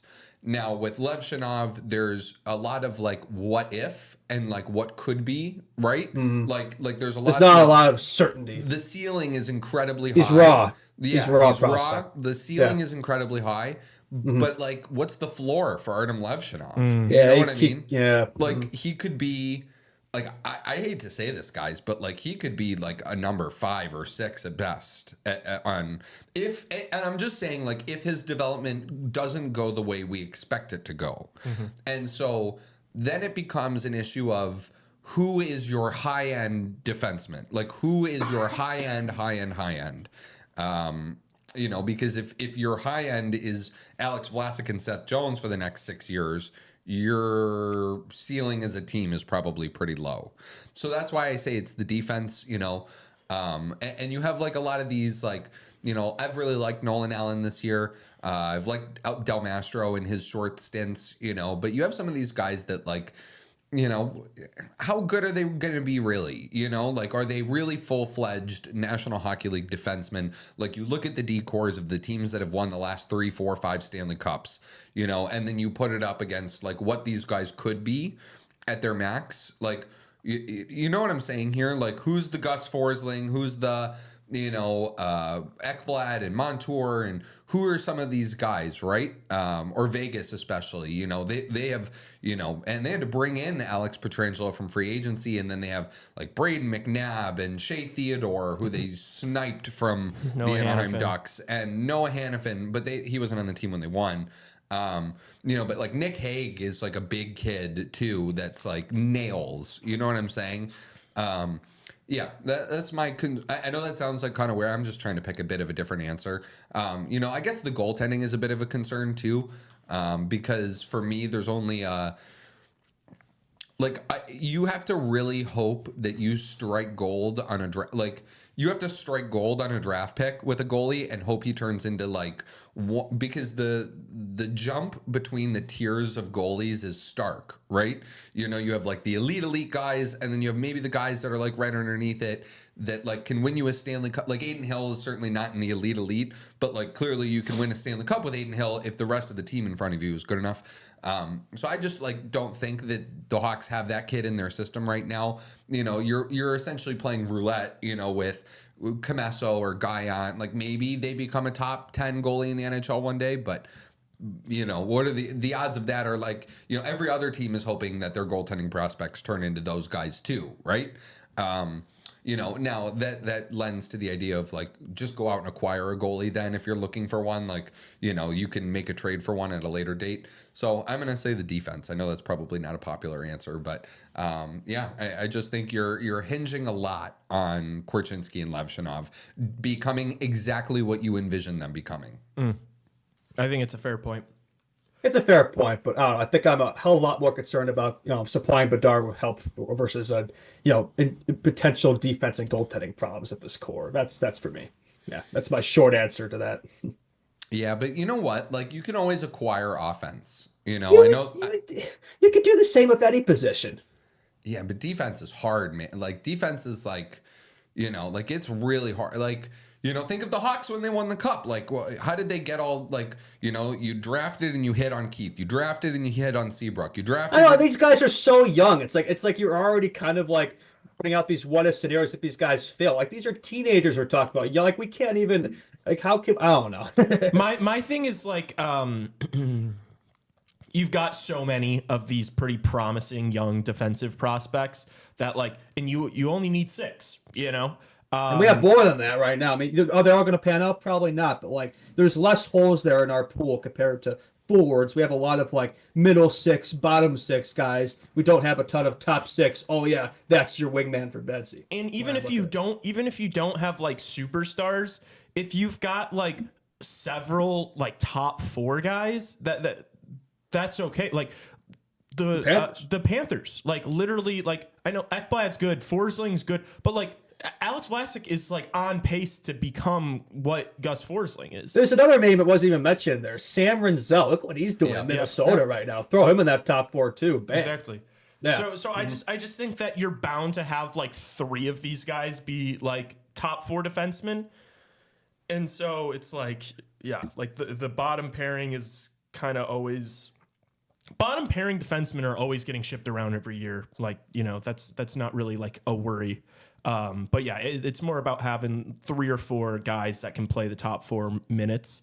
That'd be my only pushback, is that I think we have enough right now. But yeah, if you get that first overall, maybe take Schaefer. Oh my God. You two are going to be the death of me. All right. This is the question from chat, and then we'll get to the fun one I had. Do you guys have a late first rounder you want with our Toronto pick? Jesus Christ. I mean, I'm looking at some of the names right now. I'm not going to lie. I've not watched enough. Yeah. I do not know. I'm too hyper-focused on the top 10 of this draft. Where I don't really know a ton of the names in the later rounds. That's something I got to look more into. I'm sure we will as we approach the draft right now. I think I'm so worried about what we're going to do with our first pick that I'm not even thinking about the later picks right now. Maybe I should be. I have a couple of names. There's that Jake O'Brien kid on Brantford. I know that there's a guy in chat. He's rising though quickly. He's probably not in that later. He's probably middle. Yeah. I'm really high on Blake Fiddler. I think he would be a good pickup for the Hawks there. Brady Martin, too, for the Sioux Greyhounds is a good player. There's a player, Ivan Ryabkin, who was initially projected to be like a top 3 pick in this draft. Yeah. That is going to drop crazy.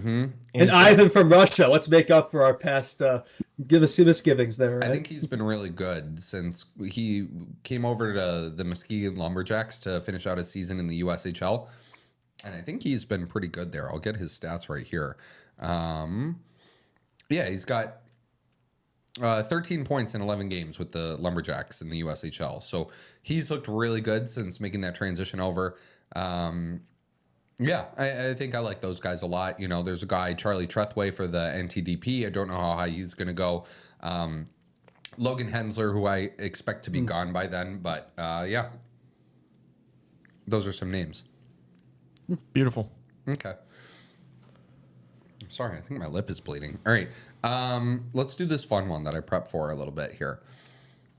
So essentially we got asked, I don't have the question in front of me, but if this Four Nations face-off was a World Cup of hockey like 2016, so you included Russia and you included Czechia, what would your Team North America and Team Europe teams look like for this year? Oh boy. So I sat down this morning and I made a Team North America roster and a Team Europe roster. And I want you guys to tell me if I made any right decisions, any wrong decisions, or what that looks like. So here are my Team North America forwards for 2025. Jack Hughes, Connor Bedard, Macklin Celebrini, Cole Caulfield, Matt Boldy, Adam Fantilli, Seth Jarvis, Matthew Nyes, Dylan Genther, Mason McTavish, Logan Cooley, Wyatt Johnston, Quentin Byfield. The defense, Luke Hughes, Owen Power, Brock Faber, Jake Sanderson, Lane Hudson, Thomas Harley, Caden Gooley. Wait a minute. Where is Alex Vlasic? Where is he? Is he under 20? Is he 23 or under? Yeah. I'm taking him over Gooley. Yeah. That's fair. I'll make that adjustment right now, actually. Yeah. Okay, that's good, actually. I like that. That's good. All and right. then my goalies are Dustin Wolf, Spencer Knight, and Devin Levi. Yeah. So here, So I made a just missed the cut portion of it. So Matty Beniers on the outside looking in, Will Smith, Logan Stankoven, Kent Johnson, Shane Wright, Brant Clark, Cutter Gauthier, Cole Perfetti, Cole Sillinger, Jamie Drysdale, Zach Benson. Break the tank. I'm just kidding. He's not there yet. No. I would say any of these guys that maybe could fill in here. I mean, I know Byfield hasn't really had a great season. I would otherwise agree he should be there. Maybe somebody like, I don't know, Perfetti. Maybe he's a little underrated. I don't know.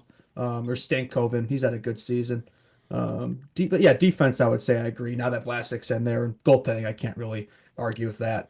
Goaltending was tough for both of these teams to try and find guys. Yeah. So you guys otherwise that'd be a good team, it? man. Yeah. I mean, both the 2016 North America team was something else. It's hard to beat that, but this is, I think Bedsy. Look at that center core there, man. Hughes, Bedard, Celebrini. Probably move Bedard to the wing or something. Yeah, Bedard the wing, Jack Hughes wing. That'd be a lot of fun. That'd be a fun team. Yeah. I understand why they're not doing it anymore, but it's I think it should be the nations. But there was something that was fun to watch at those teams, man. Those Team Europe and Team North America teams. Yeah. Okay, so here is my Team Europe for 2025. Tim Stützle, Leon Draisaitl, Anze Kopitar, Juraj Slavkovsky, JJ Peterka, Matt Zuccarello, Lucas Reichel, Martin Pospisil, Nico Hischier, Timo Meyer, Nikolai Ehlers, Kevin Fiala, Nino Niederreiter. On defense, you have Mo Seider, Simon Nemec, Eric Chernak, Marty Fevari, Roman Josi, Jonas Siegenthaler, JJ Moser. And in goal, this is where it gets kind of brutal for them. Freddie Anderson is your starter. Philip Grubauer is your backup, currently playing for the Coachella Valley Firebirds. I think he has an 856 save percentage this year. And Akira Schmidt is your third guy. And so guys just missing the cut. Pia Suter, Marco Kasper, Philip Kurashev, Leon Bixel, Tomasz Tatar, and Nico Sturm. Man, you're being pretty generous to Kershaw, even including him in the scratches the season he's at this year. But yeah, I'm happy that my boy Reichel's in there. Yeah, definitely a less exciting team compared to North America. But that top 6 though, or at least the top line, would be pretty, Stützle, Draisaitl, Kopitar. And then there's a bit of a drop off, and the defense, you got Seider there, and Yossi, but even that's a little rough too.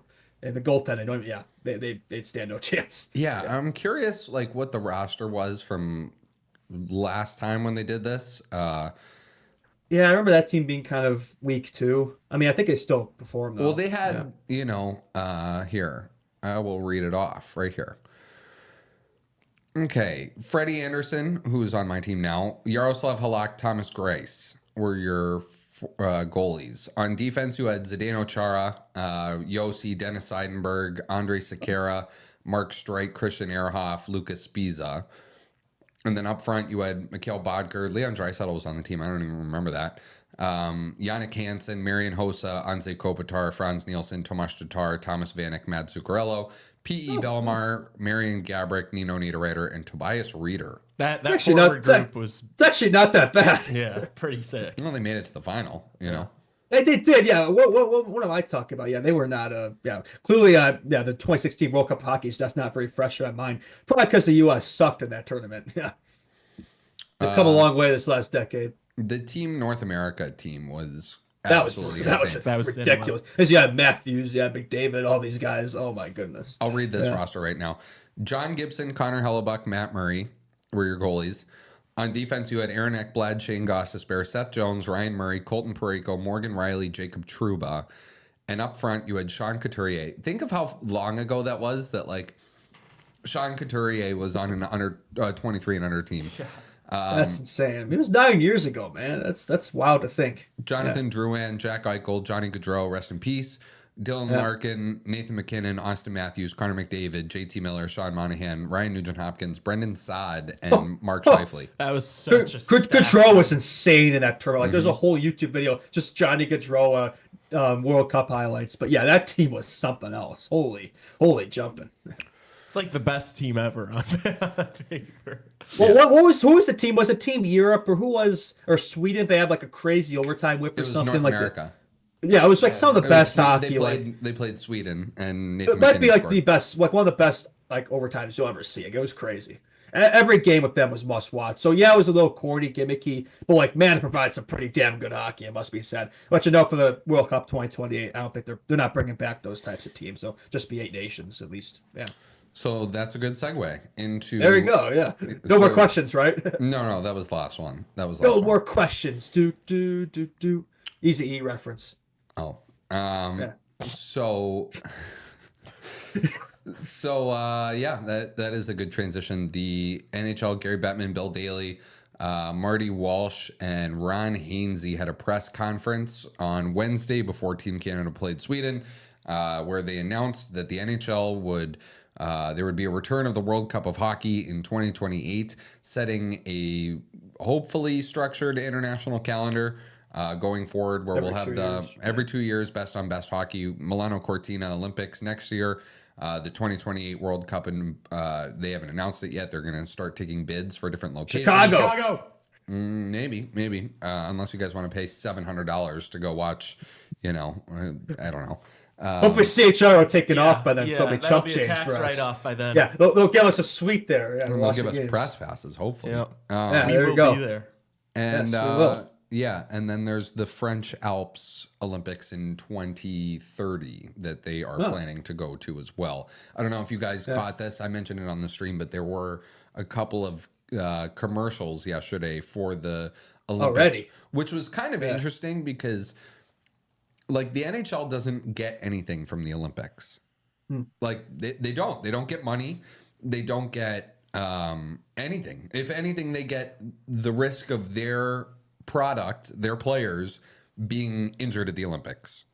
If there's one thing they do get, though, maybe people will get into hockey for the first time watching these players, and maybe that gets them to the NHL. Yeah, it grows the game so that... Yeah, it grows the game. Then why don't you go to the last 2 Olympics? Yeah, no, it's a fair point.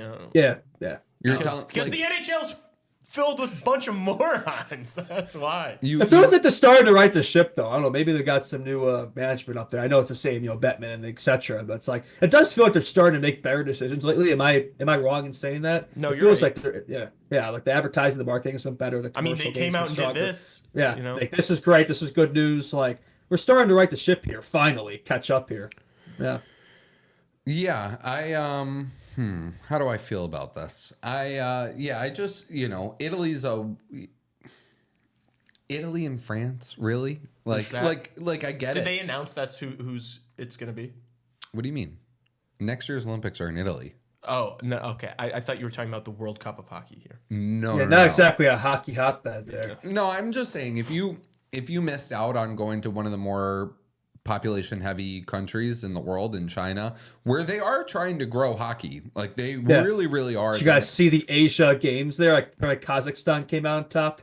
Great success, Borat. Yeah, but I just think that you missed out on such a really good opportunity. Like the NBA has done so much to grow the game in China there, and now basketball is arguably the most popular sport. I think it is the most. Asia's an untapped market of hockey. I mean, yeah. Not include because it's a European side of Russia that's into hockey, so Asia is really not covered from that aspect. Yeah. King of the castle. So I just I think it's all about money for the NHL, but they don't get any money, So I don't know. It's weird. But it's like it's a long-term investment, In Italy?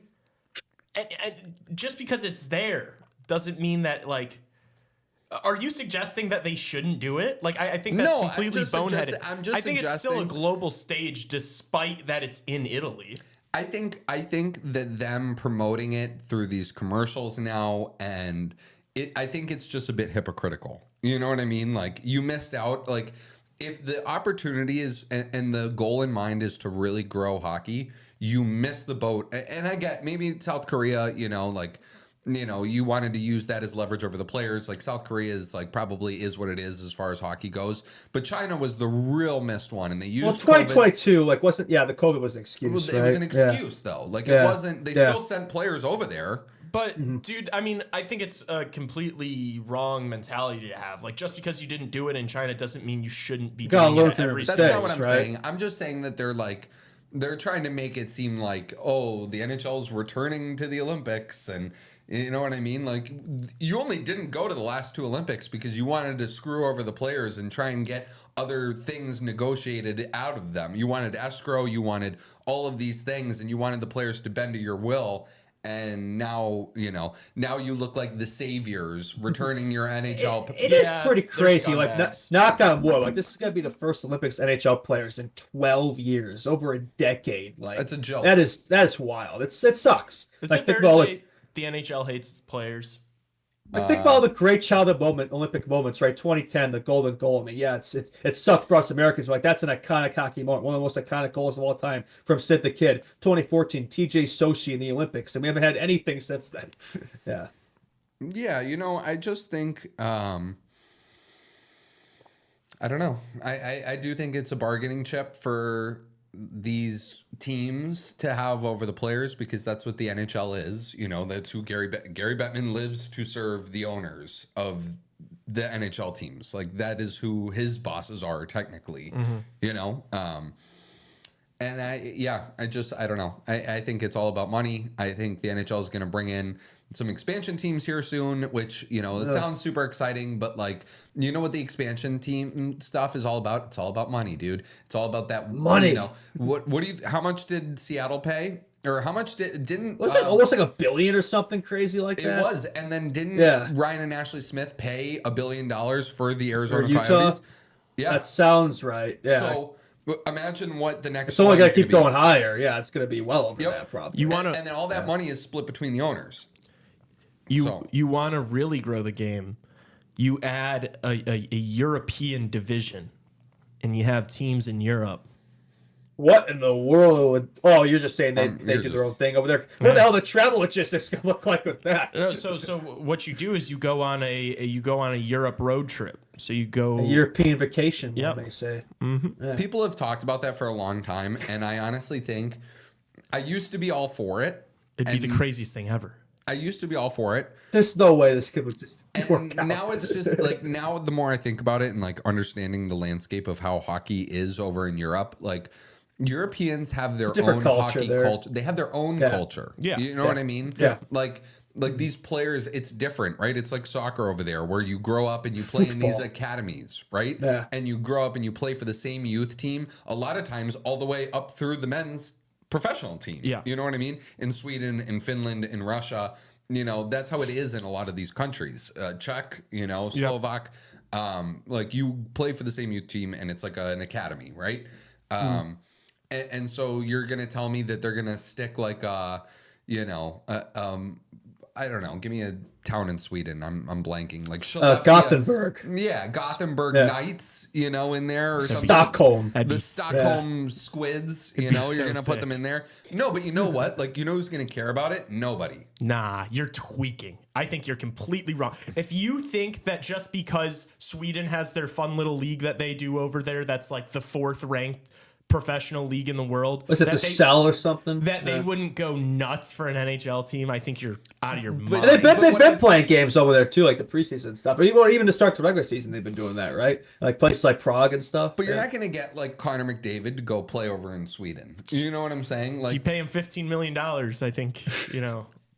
I don't know, dude. I don't really think so. I think just like here, you have these guys that... I would rather play in Stockholm, Sweden than in Buffalo, New York. What the fuck are you talking about, bro? I don't know, man. Oh, this is a Formula One, man. This guy imagine like these plane here? trips going across the Atlantic Ocean every other weekend. Europe has some of the best cities on the planet. Like, it sounds great, but like, I don't know. I just don't know how logistically it works out. The other thing too is like, you know, what we talk about this when we talk about expansion. I know this is a far reach from our World Cup of Hockey topic that we started this with, but you're talking about diluting the talent pool. Once you get to like a European division and you're talking about 40 teams in the National Hockey League, you're like, oh, well, Sweden's the 4th best league in the world. Well, guess what? Like at some point, once you get to the 40th and the 45th NHL, the NHL becomes the Swedish league. The NHL becomes the Swedish league. Yeah, they take it all those players. That's my proposition is, sorry, Seattle, we know you just paid $1 billion. You're going to Europe now. Buffalo, you're a European team now. Yeah, but they're not going to do Jets, that. sorry. They're not going to do that. You're going to Europe. That's what you do. I think we're on absolutely nothing here. We're in dreamland here. Come on, can you imagine if there was an NHL team in Europe, like how much that would grow the game there? And there is something to be said that nobody else has really done Yes, that. Like NFL hasn't done that, MLB hasn't done that, NBA hasn't done it. And like it could take over. It could pass F1 and soccer over there, maybe. I don't know. I'm telling you, the NHL doesn't even really want it, or Sweden doesn't really want it in Sweden. Like Sweden's worried about their own hockey league. What about Finland? Or what about Helsinki? Or have minor league teams there. That I wouldn't hate. Like if the AHL was just a European league. Oh, that'd be pretty cool. That'd be crazy. But then actually calling people up and stuff. Oh yeah, you gotta take a trek across the Atlantic here. You introduce relegation.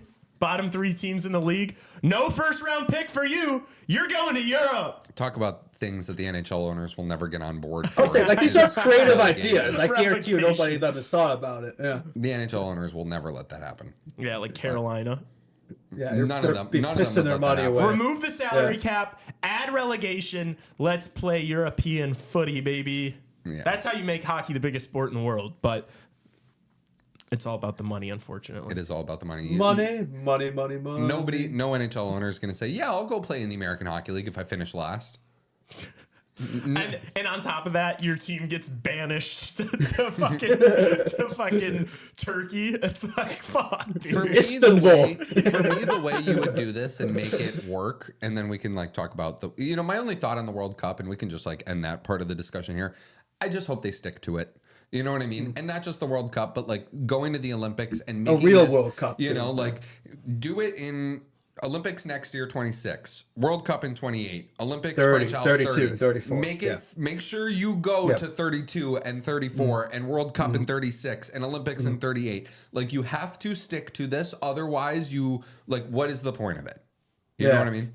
What countries? Probably the 4 nations, Czechia, Russia, but gets their shit together. Slovakia, Switzerland, probably the 8 nations. I'm just guessing. So I think it'll be like the 6. Ideally, they would want it to be like the last World Cup, where it was the 4 nations we have now, and Czechia and Russia, and then there is going to be a qualifying process for the remaining 2 spots. So you're going to have Switzerland, Slovakia, Germany, Latvia. Like everybody's going to have an opportunity. And the other thing at that point too is like, you know, this year, especially, like the NHL wanted this to be an NHL event, which I was talking to Lee. I don't know if we were on the stream or off the stream when I said it's very funny that they made sure it had to be countries that they could field all rosters of NHL players, but then Sweden and Finland have their national team coaches that are not affiliated with NHL teams, like a part of these groups, whatever. Yeah, why is it Sorensen there coaching the Swedish team? There's a the lot first of reasons Swedish why. coach. There's a lot of reasons why. I know. Hey, he's a good coach, man. Yeah, like I said, the Chicago Mission, U16. Hey, let's be Guys, nice. what are these 4 nations doing again? Are they facing off? Is that what they're doing? There's 4 of them, right? They haven't mentioned that at all. Yeah. I love how Justin's really hung up on the name. Like, what did you want them to fucking call it? The 5 nations face off with only 4 teams? Like, I just this is a lack of creativity here. I find just absolutely like it's stunning here. Like, okay, so there's 4 countries are playing 4 games. What should we call it? Oh, the 4 nations. Well, at least there's no confusion amongst people who aren't really following. Like, I guess if you don't really watch hockey and you hear about it, you know exactly what's going down when you hear the name. Yeah, I guess sometimes simple is better, right? Yeah, I think this is cool. I'm tired of. They could call it the mini World Cup or something like that. I don't know. Holt just said 4 nations: USA, Hong Kong, Ireland, and Texas. Texas, the Lone Star State, baby. Now that's a face-off I'd be willing to watch, Holt. I think you're Speaking of 4, what was Teuvo Teravainen doing playing on the 4th line for Finland last night? What's that all about? The disrespect last night, bud. Yeah, not last night. He did look good on the power. I think he was the only one who he almost scored a couple play. goals there. Yeah, so I have to do some Teravainen talk here, but it feels like we should since he's the only Hawk there. I thought he played well, but he only played like 10 minutes or something. I don't know. Yeah, the disrespect to Turbo, man. I won't stand for it. I missed the mailbag. Saw an article saying Zegras could be on the move for a defenseman. Hawks could be in on it. What do y'all think? Let's get Zegras just so we can win some shootouts.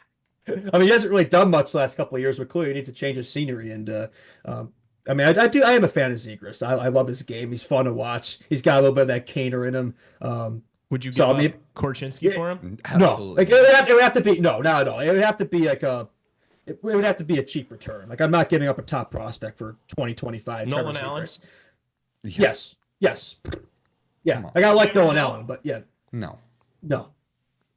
Okay, so that's where we're at. I maybe like I love Reichel, but I'd give up Reichel for Zegras. Yeah, he's not. I think Pat Verbeek and Greg Cronin are running that organization into the ground right now. There's no offensive creativity. Send him to Stockholm. That's how I feel about the Anaheim Ducks. A lot of their top guys that are in tough seasons, like Leo Carlson, for example, as well. Like they stifle offensive creativity over there. So I think Zegras would explode, given the chance. Yeah. Blackhawks, Trevor Zegras. Imagine him and Betsy doing dual Michigans out there. It'd be fun. If you want to talk about other stuff, Anaheim Ducks related, well, this is the NHL hour of the show. Oh, yes, I do. There is reports and rumors that John Gibson would like to be moved somewhere where he can be the starter. Haven't we been doing this for like 5 years now? More Gibson rumors. Well, I mean, there were reports out there, Carolina, Edmonton, and John Gibson's having a quietly really good season for the Ducks.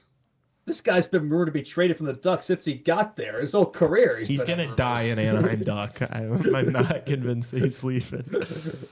Rumors that John Gibson... Actually, I'm not going to make that joke. Yeah, I mean, if you're Edmonton, you'd want him, right? Would you trade Stuart Skinner for him? Right?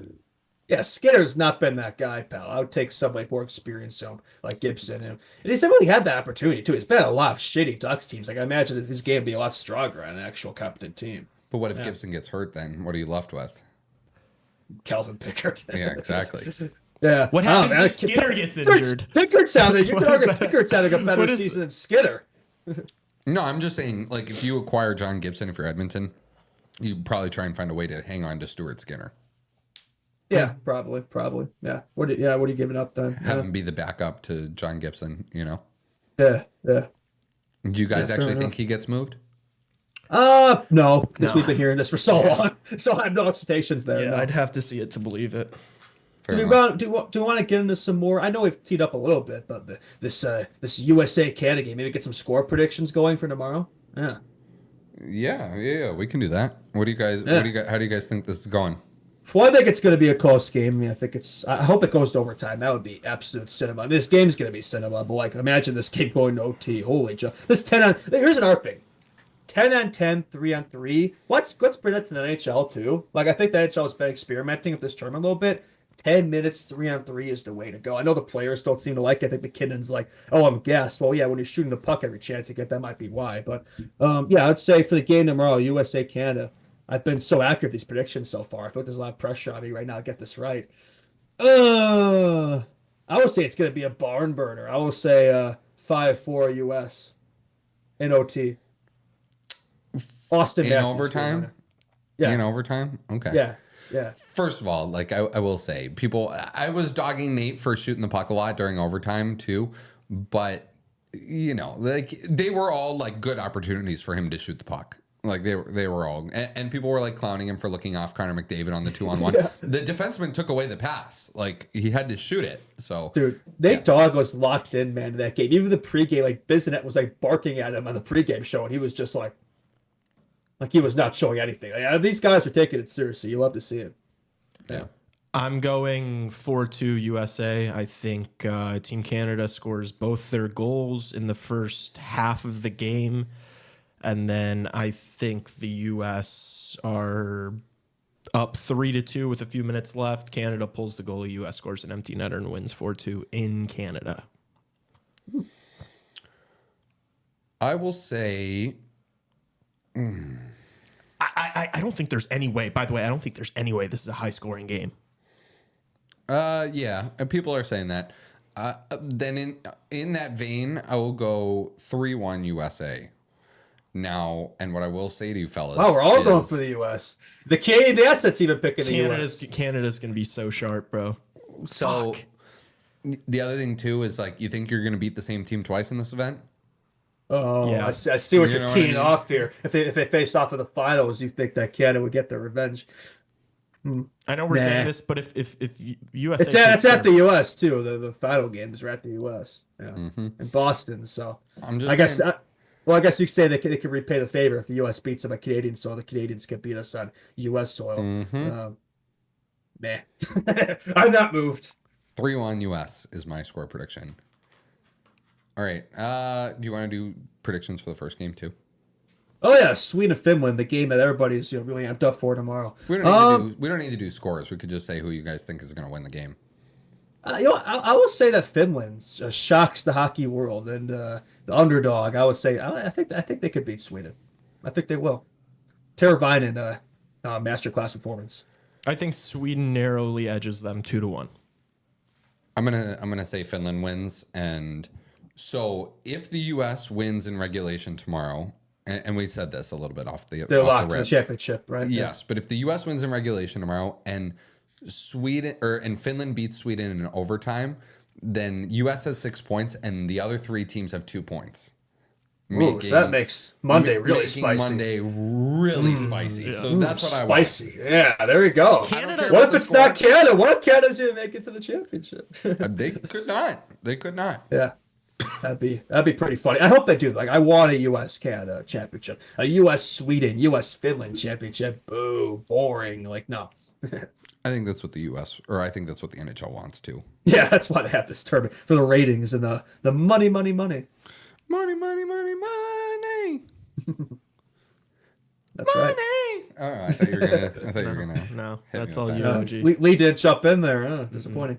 Did you guys see in other goalie news? Because it's Mrazek's birthday today. Arvid Soderblom, soda. We're gonna have a mini soda pretty soon. He's expecting a baby there. I saw on his Instagram, so that's pretty cool. Yeah, good for him. Congrats. Yeah, Arvid Soderblom gonna be a father.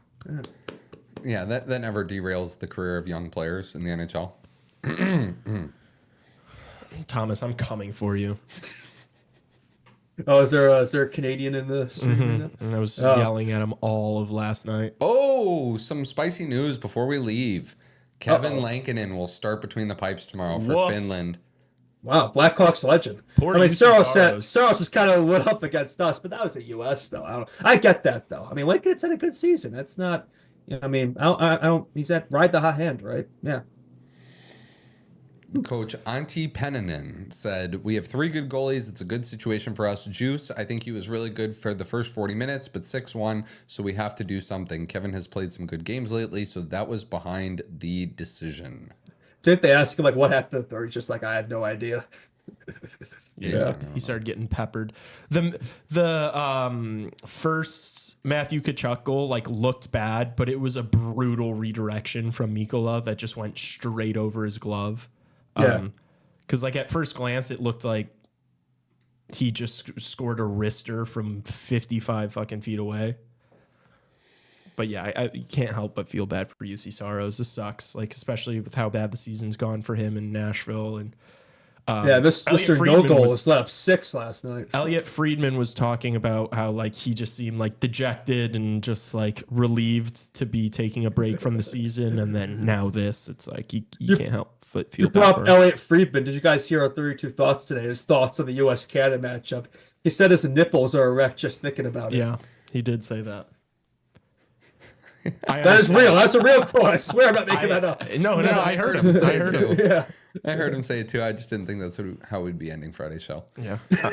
Well, here's one more thought. You guys, Justin's nipples are hard. That's one more thought. My nipples are hard for the Daytona 500 on Sunday. Rah, boogity, boogity, boogity. Let's go racing, boys. Oh my gosh.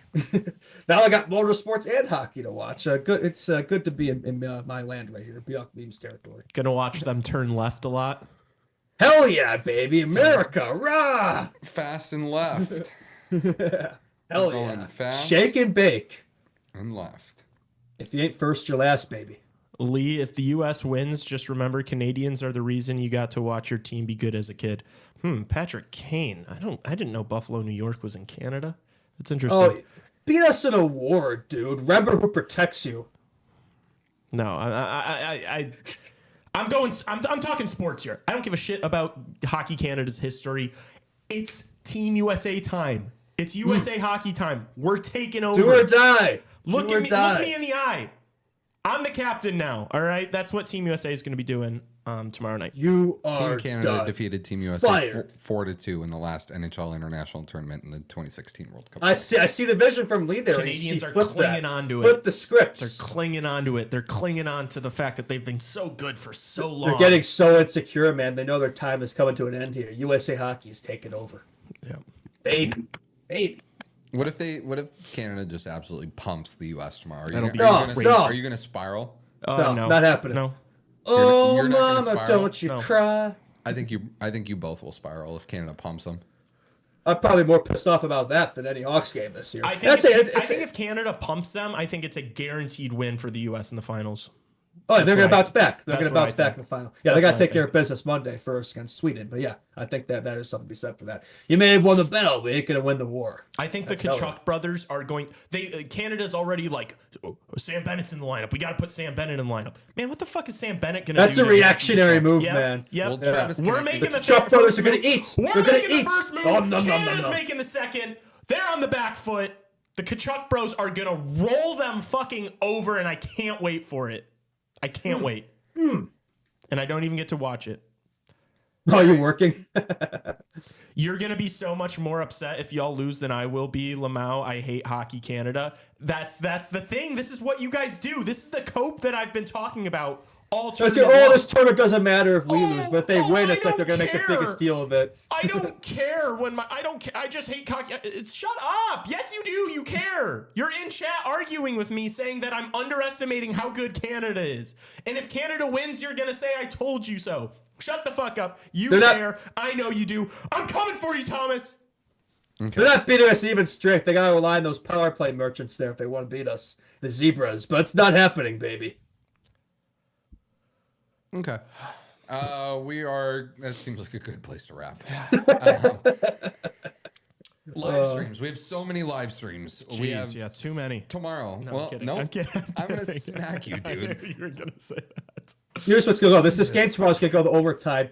But my God, here comes Connor Bedard, a steel chair, Pondaki, baby, for the win. Dude, if the game goes to overtime tomorrow, it's maybe a good thing that I won't be watching it because it would take years off my life. But This is going to be a civil war, dude. Oh, Finland, Sweden is going to be a fucking bloodbath tomorrow. It's going to be so sick. So please tune into that live stream. I was going to say, can I? You want to do it? Yeah, sure. Yeah, I was trying to, and then I was abruptly cut off. Live stream tomorrow, Sweden, Finland. What? God, this. You know what? I quit. No, I'm done. I'm done. Yeah, no. Sweden, Finland tomorrow. Both games on Monday, and then the championship game next Thursday. And show schedule next week is Tuesday, Wednesday, Friday. So making history here. First ever Tuesday CHR podcast episode. Back to back. 2 days in a row. It's crazy. Podcasting. So we'll have plenty of Four Nations to recap. Yeah, oh yeah. We will have plenty of Four Nations and live streams. But please join us for the live streams. It really, they're really fun. I know everybody loves hopping in there and talking, and it feels like you guys have created a nice community with one another of being able to bounce ideas and thoughts and, excitement and disappointment off of each other. So it is a good place to gather. Please subscribe to this YouTube channel. I said it on the stream yesterday. I will say it again now. If you want CHR Plus, if you want an extra bonus episode of CHR where we don't talk hockey, where we will talk about whatever you guys want or whatever we want, honestly, we need to hit 500 subscribers first before we do that. So please subscribe to the YouTube channel. Follow us on Instagram. Tell friends to follow us on Instagram. That's how one day we're going to make money. And leave a 5-star rating and review on this show. I don't want Jeff Merrick's show, The Sheet, to pass us. We're still ahead of him on the likes. Thank God. Thank God. We're hanging on by a thread, I think. We were up by like 200 on him, and now I think the gap is like 20. Fuck. So please go leave a 5-star rating and review on Spotify. Helps out a lot. Rivalry Day tomorrow. Yep. And join the live stream, and we will see everybody on Tuesday for the podcast. Boom. Four Nations facing off.